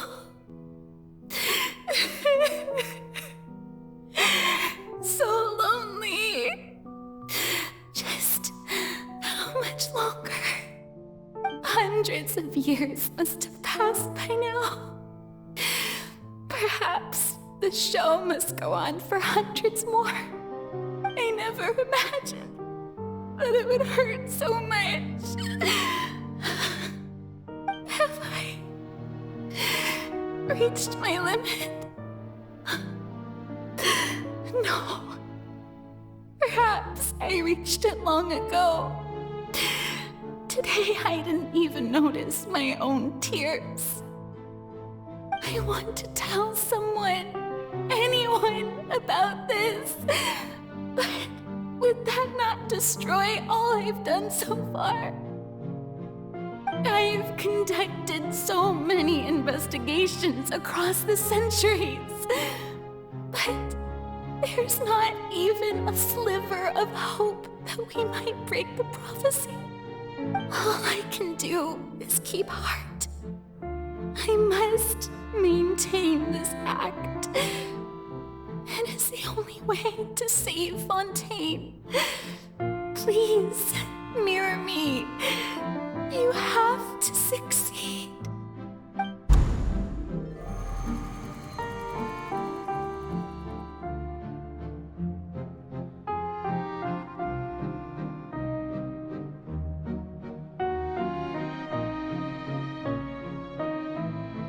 Farina, you don't have to shoulder this burden alone. Although I don't know what you might be keeping from everyone, your people are more than willing to share your burden with you.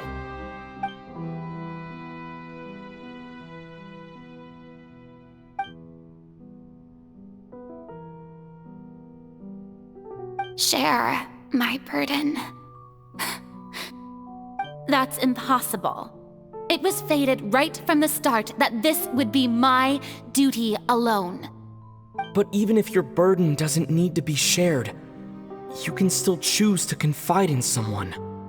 Just share it with me. I'm what you'd call a witness. A witness?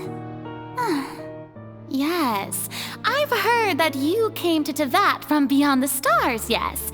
In other words, you never belonged here. And if Tevat is, in its entirety, a show on a stage, then you're just a spectator, aren't you? If that's the case... He's right. I could confide in him, couldn't I? But if things don't play out as expected, the people of Fontaine will be the ones to pay the price. No, Farina, you shouldn't be selfish.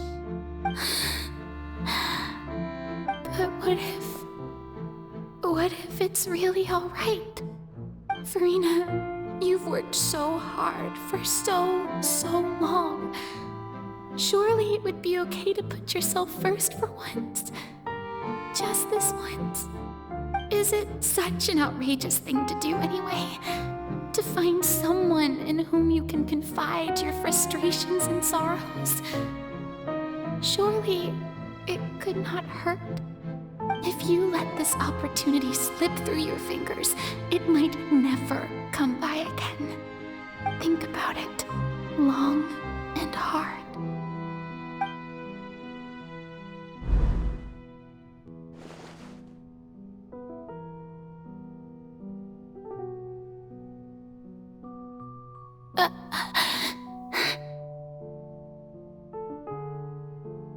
No, I have nothing to say. I am Farina, the Archon of Fontaine. Everything will surely get better. All you need to do, dear spectator, is to witness my performance until the curtains fall.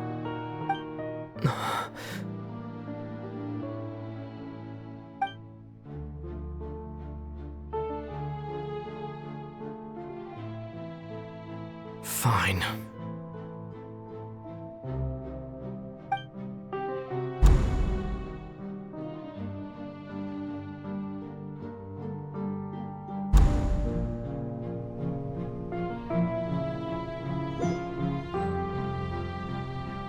So even Farina doesn't know the truth?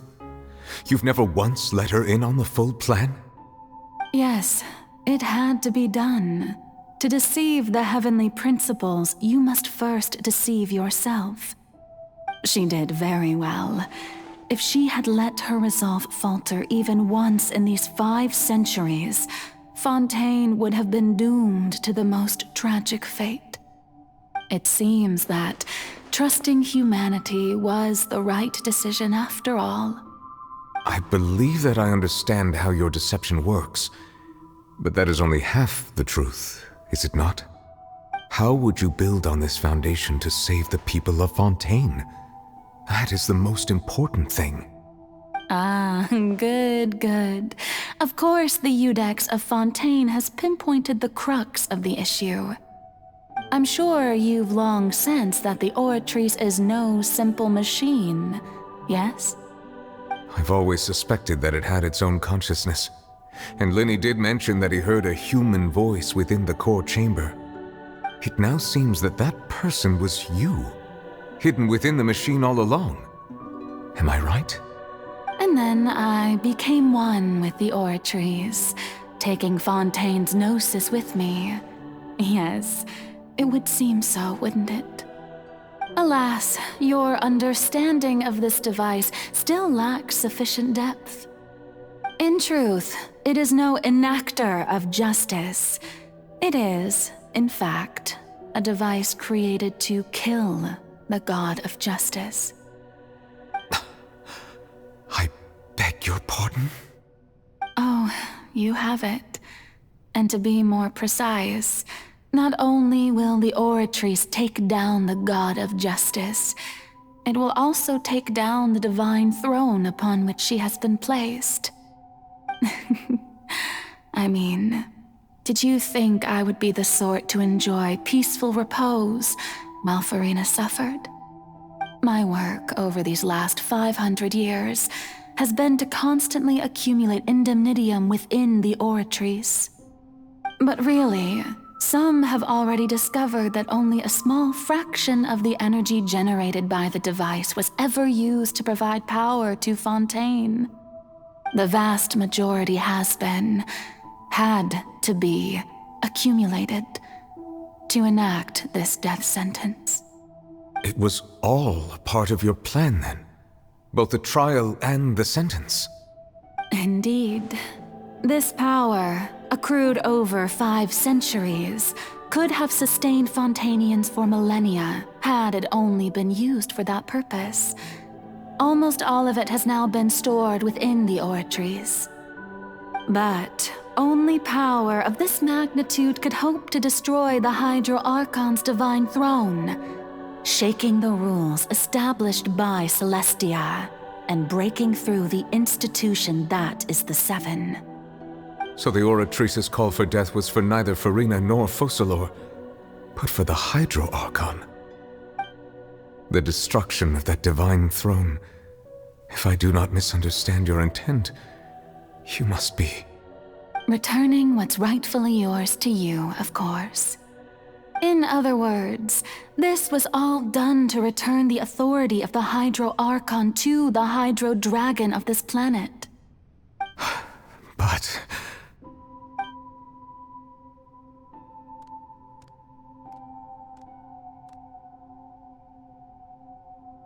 Oh, what? Getting sad again, are we? The authority of the ancient dragons shall soon be yours once more, O Hydro Dragon Sovereign. And this is the face you make. All you've done throughout the years is just so you can sacrifice yourself at the very end. I've never quite seen it that way, you know. Even now, I'm quite pleased at how well my deception worked.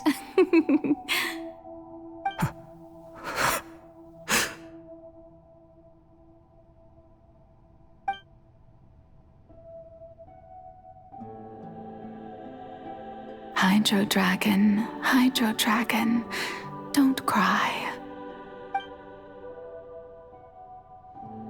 I must say, had it been within my rights, I would have loved to judge the heavenly principles themselves. Were they not guilty of essentially the same crime? Egeria stole the power of the primordial sea, and the heavenly principles stole the power you ancient dragons possessed. I, for my part, am the god of justice. And is it not just that your original powers should be returned to you?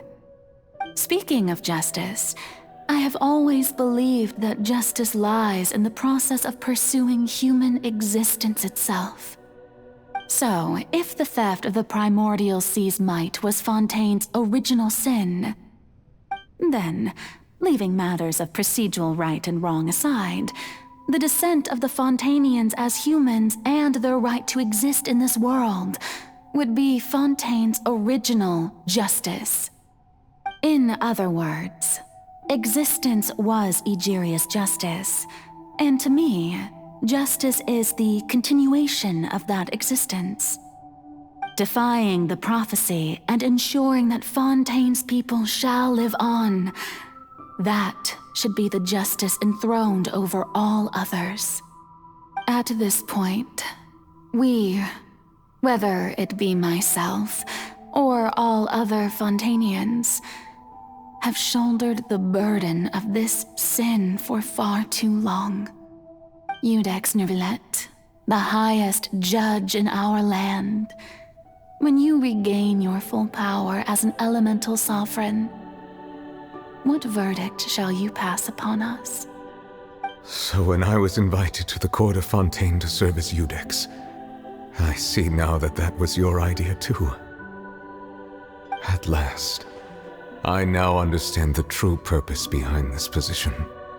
In the beginning, I was uninterested in human existence. But these 5 centuries of living alongside them have gradually brought about mutual understanding between us. And I have even attempted to feel as they feel. You are a devious one, Focalors.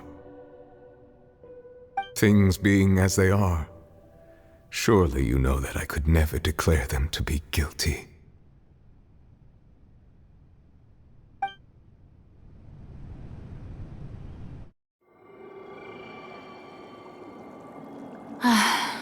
The hour of my execution is almost here.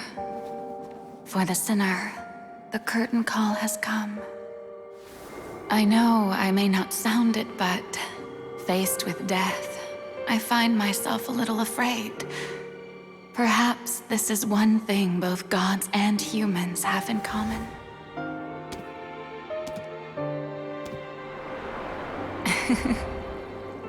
Farewell, Nervalette.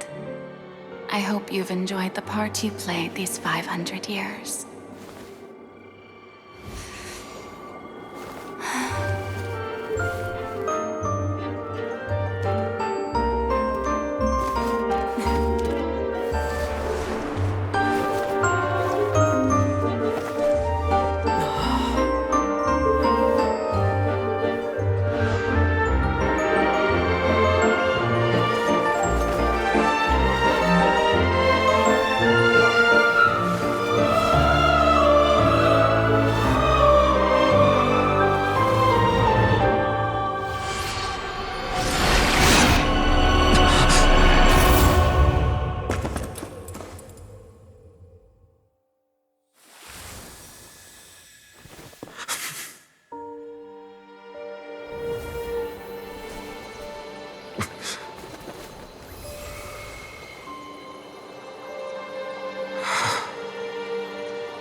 Iudex Nervalette, hereby declare, people of Fontaine, your sins are forgiven.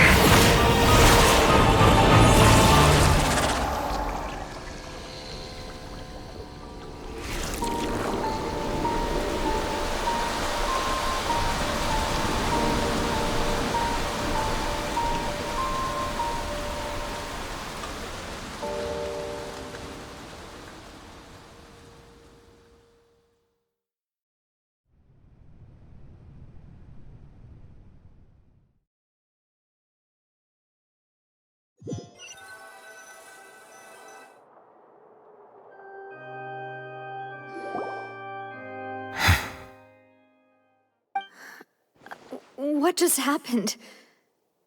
Has the death sentence been carried out? Was that bright light some sort of misdirection? I have a feeling that something huge just happened. But since we're all still alive and haven't been dissolved, I assume whatever happened was good for us. It's time to end this. We must mete out punishment to that beast. Didn't you say just a moment ago that it can't be defeated? I have gained the strength sufficient to deal with it. Through certain means, I now have the ability to separate the power of the Primordial Sea from that creature. We should seize the opportunity to pursue our quarry. Traveler, now that the oratories can no longer function, I require an executor to help me mete out justice.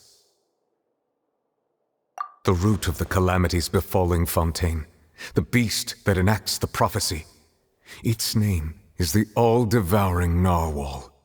Come with me, traveler. The hour of execution has come.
Thanks for helping with the cleanup. It should have been my job, but... oh well. It was just supposed to be a short private training session for me. I didn't think that my disciple and my master's pet would start brawling in the meantime. Well, actually, I had a feeling that it would happen at some point, but they bumped into one another earlier than I thought. What a blunder.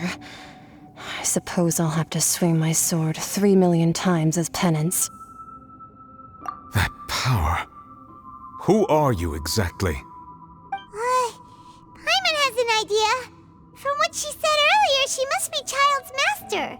Skirk, right? It's just that he gave us the impression that she was the less talkative person. I simply did not have anything to say to the weak. But you, on the other hand, managed to defeat the all-devouring narwhal without using power from beyond this world. So you may speak to me as equals. I have to agree.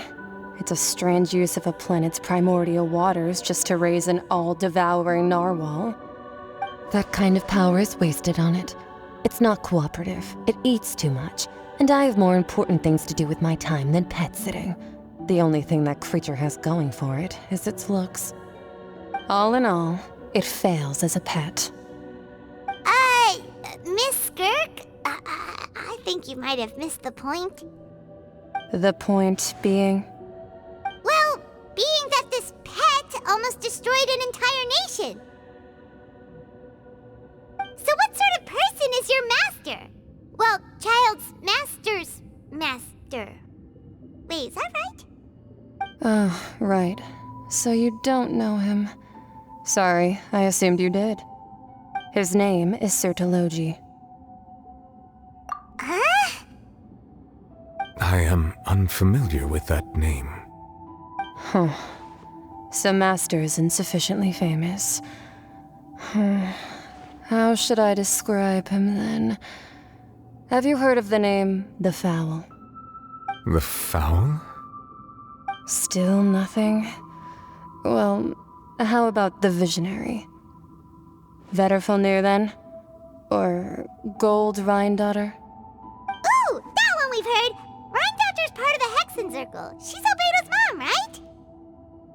Oh, so you do know that name. To be honest, I also heard all of those names and titles from my master. I don't actually know them either. But I suppose you understand now, yes? My master is likely a similar sort to Rhindaughter. They are both pursuing some form of perfection. Wait! Didn't you also mention a visionary person? Paimon didn't quite catch their name. Actually, never mind that. I believe it expedient to inform you that the all-devouring narwhal used up nearly all its strength fighting you. Such roiling hydro energies will prove difficult for the planet's deep seas to digest. As such, the fontaine back on the surface has most likely been thrown into chaos. In other words, the prophecy that you've been fretting over should now be in full swing. What?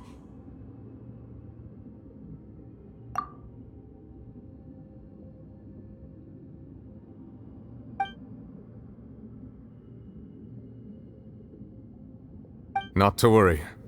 Focalor has already managed to deceive the heavenly principles.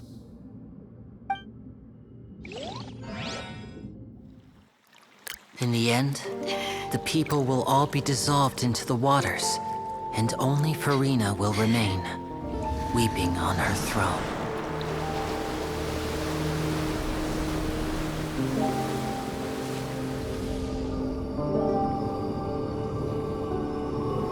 Only then will the sins of the people of Fontaine be washed away.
Guards, initiate emergency rescue!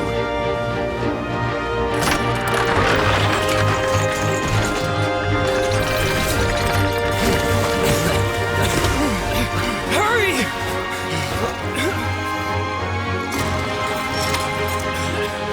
Hey, lend a hand!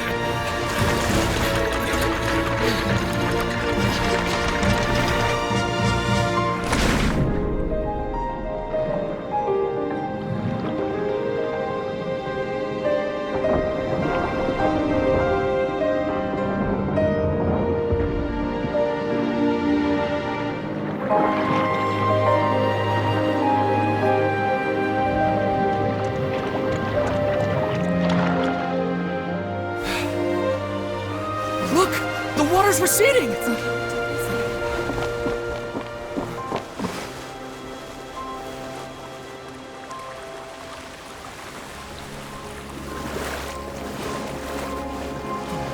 It's a miracle! Water's receding. We didn't dissolve. The prophecy was wrong. The prophecy was wrong.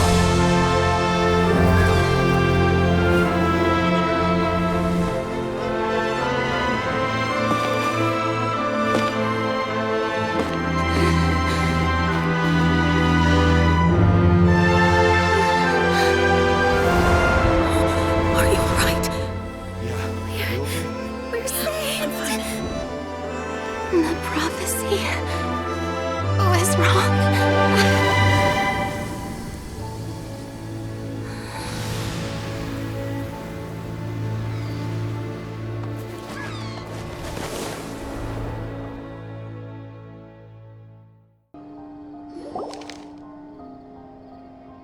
The soil renewed. The Spirit Rasula attacks post-disaster rebuilding. I recently visited Poisson to meet with Miss Navia, spokesperson of the Spirit Rasula, and we spoke about Poisson's present and future. Old soil can still give birth to new bloom, Miss Navia stated. Hope is like seeing a small cookie when you're starving late at night. You just need a little of it. Skyship Winglet, lunar brain of the Fontaine Research Institute.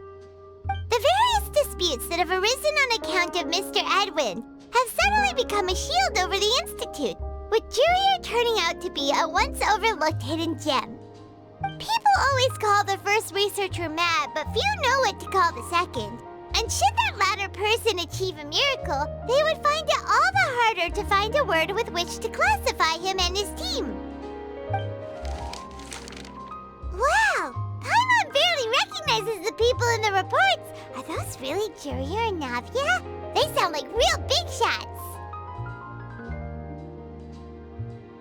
What do you think? Pretty enthralling, huh? The Steambird's idea was pretty simple. With the disaster just having passed, we would print a free edition packed to the margins with good news to calm people down. The value for these big scoops lies in their inevitable follow-ups. We'll publish further reports and go into the stories behind those people. Edwin's assistant, Jurier, created a true flying ship, while Navia is leading people in the reconstruction of their home. I'm sure that these stories could draw even your well-traveled eye. Paimon's curious too! Wait a minute. Didn't we watch everything happen from start to finish? What's there to be curious about? And that's exactly why I'd like you to come conduct interviews with me. You're the best incubators of news, if you haven't noticed. And also, with you around, I'm sure I'll get to see that Duke. Are you sure? Hasn't he turned you down several times already? Oh, this time will be different. Come on, let's head to Poisson first, and then make a trip to the fortress. There are some things you'll only know when you get there. Navia! Oh, it's you. What brings you all here? Hey, we're just having a look around. I'm here to update myself on how things are going here. Oh, the Fatui are here too. Let me introduce you. This is Mr. Garunt Snezhevich. He represented the Knave in sending us a large amount of supplies, and is helping with our work. Our residents are hard at work as well. Thanks to everyone, work is progressing nicely. We've lost a lot of people, but we're moving forward. That will have to be enough. Hello, Miss Charlotte. I'm a big fan of yours. I especially like that article you wrote last year about Fontaine's stray cats. But if you don't mind, could you not emphasize our role too much in your report? It's not charity we're doing here. We just happen to share the same interests as the Spina. I get where you're coming from. I'll keep it as simple as possible. Or would you be willing to feature as friendly neighbors? That would be fine. Thanks! Oh, you're back too. How are things? We finished laying down the construction materials. It'll be another hour before the workers are able to go over there. Huh? You're here too, Clorinde? Well, her reputation's greatly risen after that whole duel business with Miss Farina, so she's here in Poisson to wait out the heat. All right. She really came here to help me out. There's too much to consider in the reconstruction of Poisson. The Spina has need of more decision-makers. And, well, I do already happen to be connected to Mr. Callis. Oh, wait just a moment. Do you mind me asking a few questions? You know, about how you felt before the duel, about what it was like facing down a god. There's lots of exciting material there, I bet. Forget it. I'm sure you can find a better theme than that, Miss Charlotte. I see you're the same as always. Couldn't you do me a favor, for Navia's sake? Well, if we're talking about doing things for my sake, you might as well just take a few more photos of me. Or of the Traveler. It's better than wasting time persuading Clorinde, at any rate. Of course I will. I'm not gonna let him off that easy. All right, then everyone who wants to be in the photo, gather up. And smile.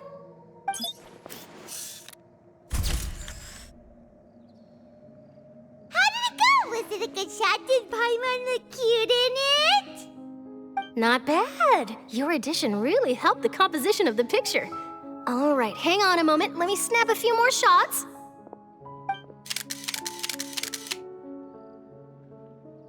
All right, that should do it. I'll be back here later anyway, so let's call it a day.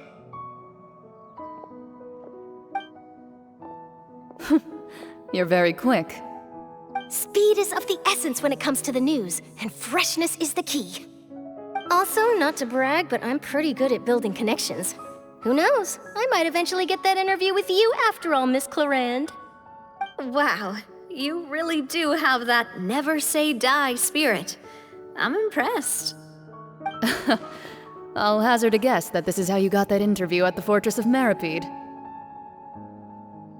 Whoa, you're well informed. Let me make a guess too. I asked Sijuin, who told Monsieur Nervillette, and he told you, right? That's a very complete information chain. In truth, all Monsieur Nervillette asked me was, when did the fortress become so friendly towards the media? I told him that it was best not to speak too soon. There's no guarantee that Wriothesley will make a personal appearance. You're right. I've got to treasure every moment I have with them. In which case, I'll be making a move first. Stay safe now. And tell me if you hear anything interesting. I'll treat you to afternoon tea in exchange.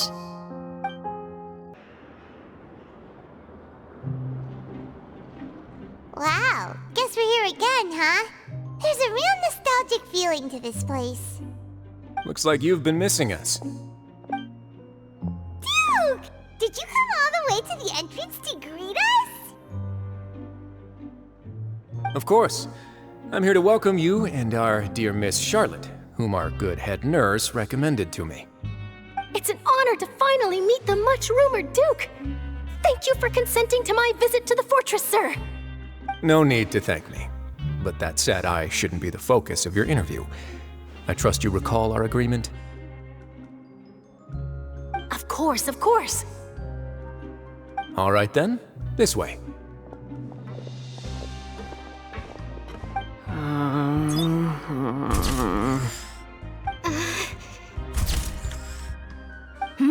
Hey, no need to be so nervous. I've already taken all the photos we need. Miss Charlotte, do these pictures really need to be published on the cover of the Steambird? It would seem that Miss Lorvine doesn't want her face to appear beside that of Mr. Jurier, Sir, please don't say things like that. But it looks like dear Mr. Jurier denies it. Might this interview be very important to you, then? No, I just... This is my first time being interviewed, and I'm very thankful to the Steambird for... Now, I might not look it, but I actually did meet Mr. Edwin once. And I'll be honest, I enjoyed chatting with you more. You've definitely got more of that genius vibe going on. The boat that brought about a miracle, the ark that saved the people. Why, you recreated a myth back there, like an emissary of legend.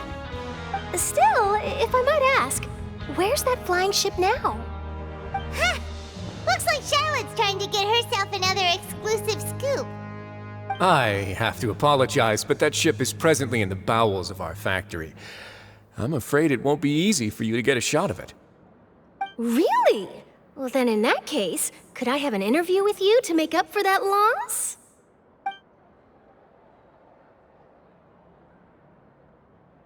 You already know my answer, I'm afraid. Best you interview our head nurse instead. Or perhaps you'd like to take another photo of this couple of researchers? Did you really have to use the word couple?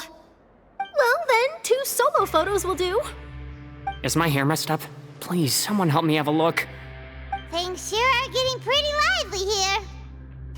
We've seen this kind of thing before. Oh, seems like everyone's here. Would any of you like to try this new drink I came up with? Ah, Sigewinne. Hey, Miss Charlotte. Why don't you, take some pretty photos of our head nurse? Sure. Come on, Miss Sigewinne, over this way. Let's find a brighter spot. Huh? Sure. Do I have to smile? So, how have things been at the fortress?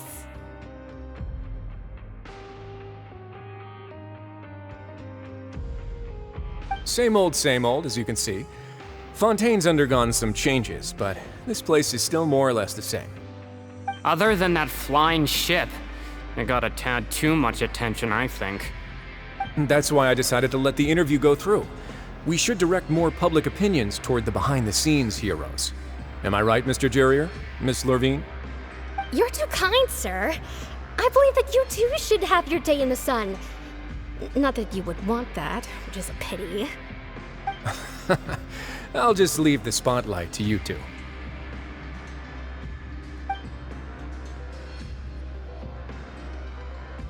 I see.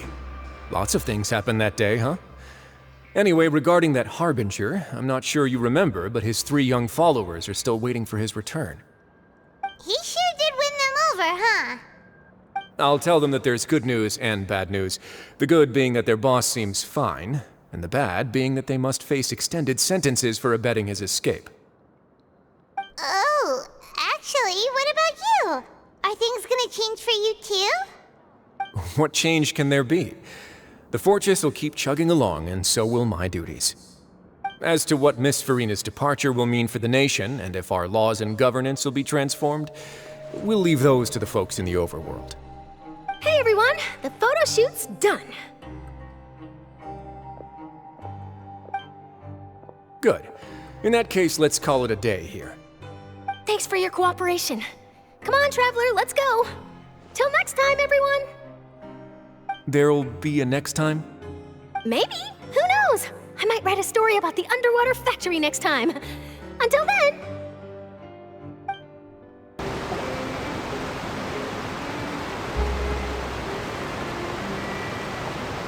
I didn't see them! They really are here! How did you know? Navia mentioned that she stayed in touch with Linny and the others after working together. Apparently, they've been at the docks distributing these strange pockets the whole time since. Traveler, Paimon. Ah, and Miss Charlotte, too. Would you like a magic pocket? What sort of gadget is it? It's a wondrous bag that can be used to carry many things. The water level has returned to normal, but if you see any of your things floating around, you can use this to carry them. you could trick a friend into doing it for you. Trick a friend? I wonder which of my friends would fall for that.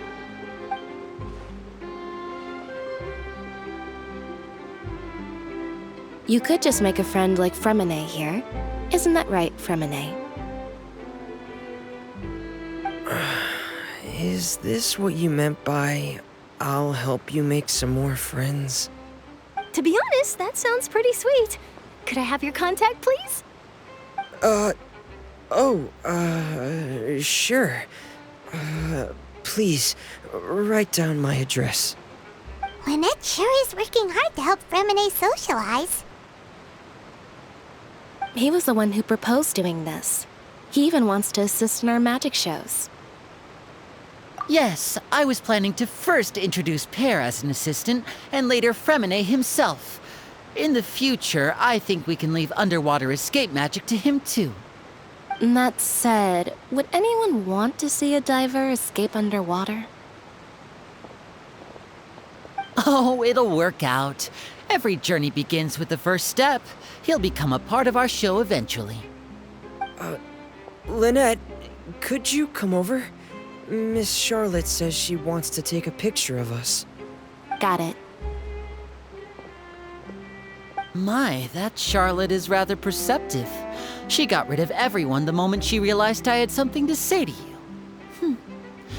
So, how have things been, Traveler? Father says that you did a great deal during the latest events. She's very grateful for your contributions to Fontaine. That's all right. We were more than happy to help. So, what's she doing now? Oh, I guess you haven't heard.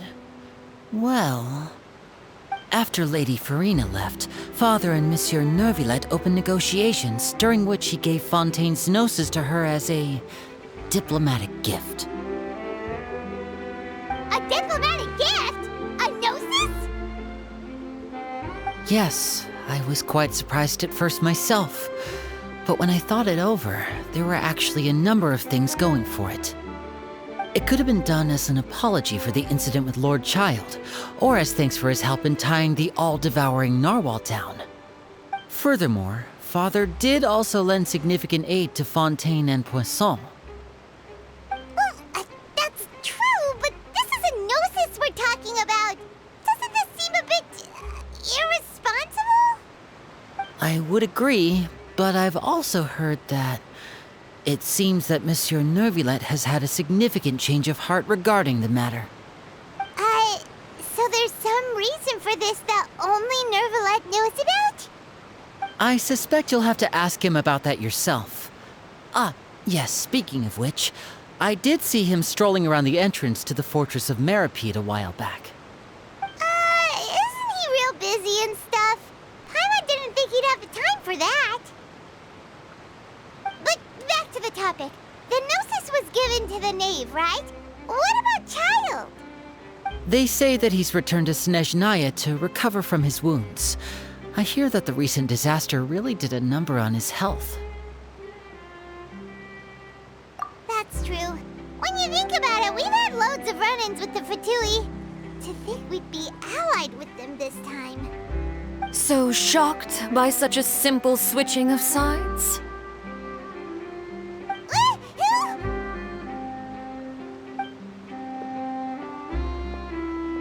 Father! Well, what do you know? Come to the docks to see how my children are doing and meet the Traveler by chance. Please do not pay my accomplishments in Fontaine too much mind. I would have done them regardless. Are you going to take the gnosis back to Snezhnaya? That is our duty as harbingers, yes. Don't be too preoccupied with sides. The goal of the Fatui concerns not a single place or person, but the entire world. With such a grand goal in mind, it is inevitable that we must wear many masks. Switching my masks is something I've always done. Well, that depends on many things. No one truly knows what the future holds. What good is honesty if you can't rely on it forever? As for you, I very much look forward to our next collaboration. Good things cannot be achieved alone, and you've proved yourselves to be great partners. A vision? All right. I'll remember to return it. Thank you for keeping it safe for him this entire time. And that's a wrap for me. Huh? You're... Greetings, Miss Journalist. Hello. If I'm not mistaken, there are diplomatic channels I'll need to report to take a photo of you. That is correct. So forgive me, but I will not be able to serve as a subject in your article.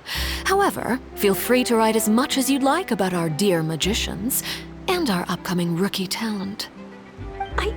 I will. The sea breeze is quite pleasant. I shall continue my walk while the weather remains so agreeable. Farewell. Farewell, Father. Oh, she has such an intimidating presence. I didn't even dare to take a picture. Thankfully, I've already wrapped up all my pre-scheduled interviews. Thank you all. This'll be more than enough for me to write about, I'm sure. Don't be too nervous. Why don't you take a magic pocket before you go? Here, Traveler, Paimon, you take one too. To move things about? That's right. Funny. I was giving out magic pockets when we first met too. And what do you know? I'm doing the exact same thing right now. So many things have happened, but the pockets are still the pockets. I guess this must be life. We will all follow our own paths, and serendipity will lead you to your fated friends. All right then. We'll be handing out pockets in some other districts later, so we'll get going now. Have a good day, you two.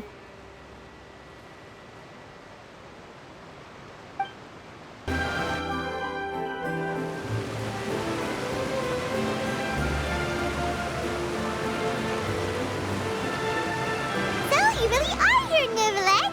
Paimon didn't think you were going to have free time this hour of the day. Really?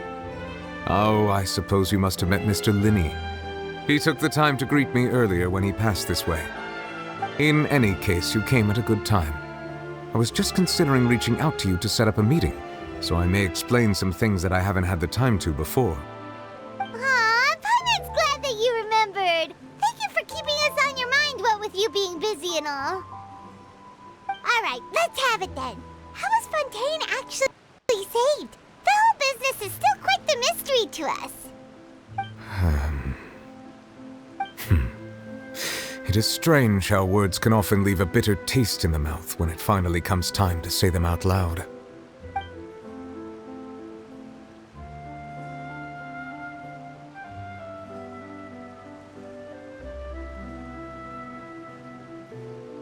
Whoa. So that's what happened? Focalor destroyed the divine throne of the Hydro Archon and restored your power to you, transforming you into a fully fledged elemental dragon sovereign! But Paimon still doesn't quite get what you did to save the Fontainians from dissolving. For me, the authority of the ancient dragons refers to absolute control over the hydro element. Fontainians were incomplete humans born of Egeria's use of the power of the primordial sea, with constitutions similar to that of mimics. But so long as those primordial energies remain within them, I could use the ancient dragon's authority to grant them true blood, after the fashion in which life was first brought into being on this planet. In other words, when I gave my verdict, Fontainians became true humans, and thus would naturally no longer be dissolved by water from the primordial sea. Focalor must have counted on you to make that decision as well. Your verdict was the key to making the prophecy appear to have come true while saving everyone. Yeah, and in a manner of speaking, Focalor finally managed to fulfill the original Hydro Archon's wish to turn Oceanids into real people too! It seems from your expressions that you still have more things you wish to ask. Ask away. I will tell you the truth as I know it. I have investigated his case along many avenues, and I have learned that he once fell into an unknown chasm when he was young. There, by chance, he awakened the all-devouring narwhal. But whether it be by sentiment or reason, that should not have been enough to consider him the root cause of the disaster. At most, he would have had tangential liability. As for the judgment passed by the oratrice during the trial, whether it was due to that liability by association or Focalors deliberately using him to buy time for us on the assumption that he would be able to hold the creature off, I cannot say. Guess Focalors had Fontanians in mind the whole time. In the end, it was thanks to her that they finally became real humans. Hang on a second. Paimon suddenly got another question. Back when Fontanians hadn't yet become real humans, were the children they had also transformed Oceanids? Life has always flowed like water. Do you recall how Fontanians would often come to the Fountain of Lucine to pray for children? Yeah! Lynette said the fountain is where all the waters in Fontaine converge. In truth, even those couples did not know that such prayers were no mere custom, but instead a form of ritual. Those Oceanids who were blessed within the spring water would later descend as new humans in the coming months. Paimon sorta gets it now. Either way, it seems like this ritual won't be of any further use, but it'll probably live on as a local custom. Ask away. I will tell you the truth as I know it. Yeah, about that. Risley said Farina has already left. What's that all about? Ah, Lady Farina. The people are only aware that her death sentence has not been carried out. She abdicated the post of Hydro Archon and left affairs related to that title to me, before leaving the Opera House. I related Focalors' words to her faithfully and completely. After hearing them, she seemed neither saddened nor comforted. She simply said that she was tired and needed to rest. Having said that, she then packed her things and moved out of the Opera House, not unlike how an ordinary person might. But she's still got a place to stay, right? You need not worry. I will make arrangements to ensure that she will not want for food, clothing, board, or travel. In truth, I am somewhat happy for her. The wear and tear on her spirit will, of course, take time to heal. But now that she no longer has to play the role of Focalors the Hydro Archon, she can finally lay down her burdens and lead a normal life. What about you then? What are your plans now that you've regained your full powers as the Hydro Dragon? After Focalors passed on, the Oratrice also ceased to function. This matter will directly affect our trials. After much careful consideration, I've decided to take over its role in our courts. From now on, I shall hear cases and pass verdicts by myself. Looks like you're still considering stuff from the perspective of the Udex, huh? As an elemental dragon, there are indeed many things that I must do. But this power and this duty, in a manner of speaking, you could say that both were granted to me. As such, before I attend to my other responsibilities, I must first and foremost continue to serve Fontaine as its highest judge. The duty of the Hydro Sovereign and the duty of the Udex shall coexist within my person. Additionally, the Hydro Archon's departure has brought about another problem, which is that the Opera House shall no longer produce indemnitium. That's true. That power was derived from the people's faith in the Hydro Archon, wasn't it? Wait, but the various mechs and machines in the city are all still okay. Where are they getting their energy from? As I am now, I have full command over New Musia, and it can serve as a complete substitute. Another reason why I cannot quite leave Fontaine immediately. Wow. This ancient dragon's authority stuff is really quite useful, huh? Ask away. I will tell you the truth as I know it. Oh, that's right! They say you've given it to the knave as a diplomatic gift or something! Leaving aside their intentionality, the two Fatui Harbingers have indeed done much for us during this crisis. Their sole remaining goal in Fontaine, at least at this point, would seem to be the Gnosis. The Oratrice has ceased to function. The Hydro Archon's divine throne is now no more, and I do not need the Gnosis's power. As such, it has lost all meaning for Fontaine. If the Fatui have impure designs, and we might as well accede to their request now, and avoid unnecessary conflict. What complicated considerations? Paimon thought you were just giving it to them out of gratitude to the knave and as an apology to Child. Ask away. I will tell you the truth as I know it. You will soon be heading to Natlan, I presume? I'm afraid that I have little talent as a travel guide, so all I can do is tell you what I know about that land. As far as I'm aware, Natlan can be said to be a nation of dragons. A nation of dragons? You mean like you? No, I suspect that I would not find myself welcome there. Unlike ancient dragons such as myself, the dragons of Natlan have undergone long years of development and evolution. Large numbers of them have entered a form of coexistence with humanity.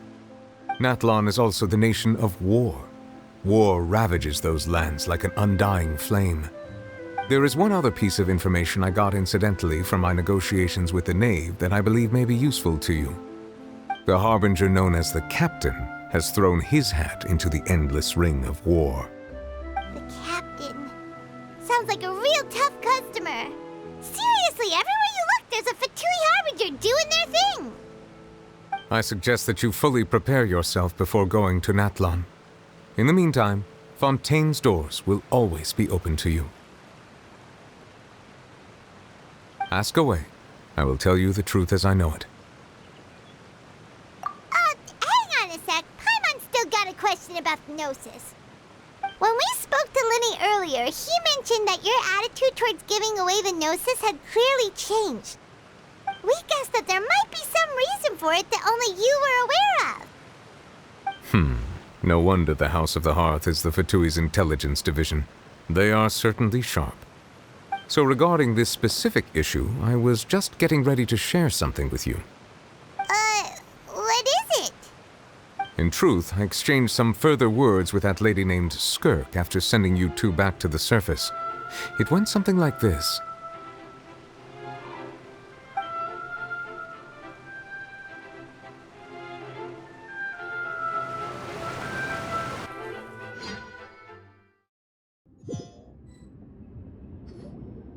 Well, we're going to head topside to see what's going on. You hurry over soon as well, all right, Nervalet?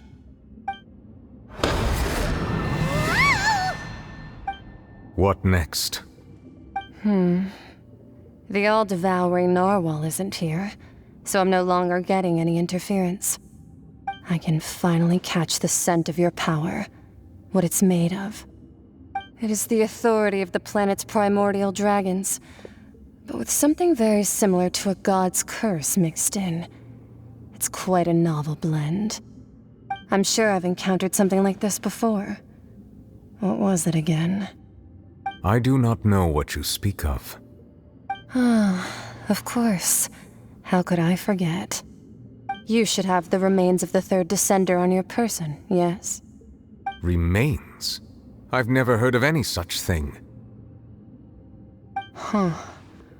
According to your parlance, I believe it may be called a gnosis. Well, that much is true. After Focalor's divinity faded, she handed her gnosis to me. But I fear I have never heard of it described in the manner that you just did. I've been training with my master, the Foul, ever since I was young, and I have never returned to the surface since. So most of the information I possess, I got from him. It is only natural for those who are greater than humanity to possess a different sort of common sense, which is why there are so many problems in our attempts to communicate with humans.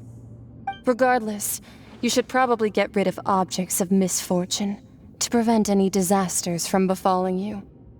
To live in itself is a blessing, but once a person dies, the bonds he once had with this world shall all turn to curses.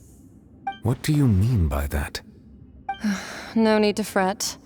These are just my personal thoughts, and my reason for no longer wishing to return to the surface. This third descender you refer to, who are they? And when did they die? Master never mentioned them to me. Perhaps it just wasn't that important for me to know. If you're interested, though, I could ask him. I'll be sure to pass the answer on to you next time. Next time? You believe we will meet again? I do. Wait. I have a disciple of my own, don't I? He can be the messenger then.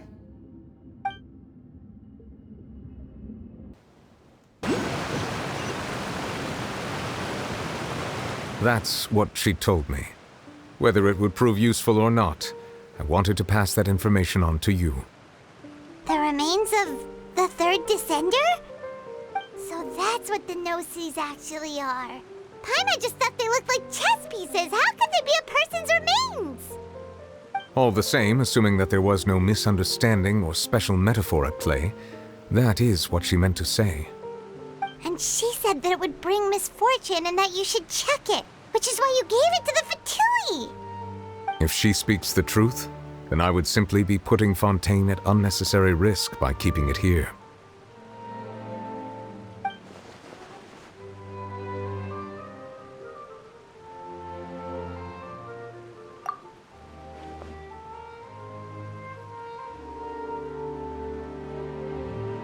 I had guessed that you might already be familiar with this concept, but I did not expect you to be one of them. That means that the Gnosis, which are exceedingly element-compatible and can even enhance elemental abilities, do indeed come from the third descender. I wonder, does your body also possess similar properties? Like being able to use elemental powers without a vision! That does sort of count as special compatibility, right? No, let's not think about this stuff right now. It just feels creepy. Comparing the Traveler to the dead third descender and all. That's what you say, but this topic still feels like bad luck. Once Child recovers, let's get some more answers out of him. Or go look for his master and get the answers that way. I too believe it unwise to make too many blind guesses when information is lacking. The same is true of being at court. All right. Whatever the case, it seems like the crisis here in Fontaine's over for now. Yes. All of Focalor's efforts were for this moment as well. But she sacrificed herself in the end as a god, and she suffered through all those years as a human. Was that really what she wanted? I suppose that would be the mystery of a god's will. I suspect not. But once in a while I too would guess that if wishes were like the clouds in the sky, they will one day return to the earth as raindrops. Life flows like water, and rain is the final answer. The water levels may sometimes tilt one way or another, but the rain falls fairly upon all. And what ultimately is the difference between the rains that fall upon all of us?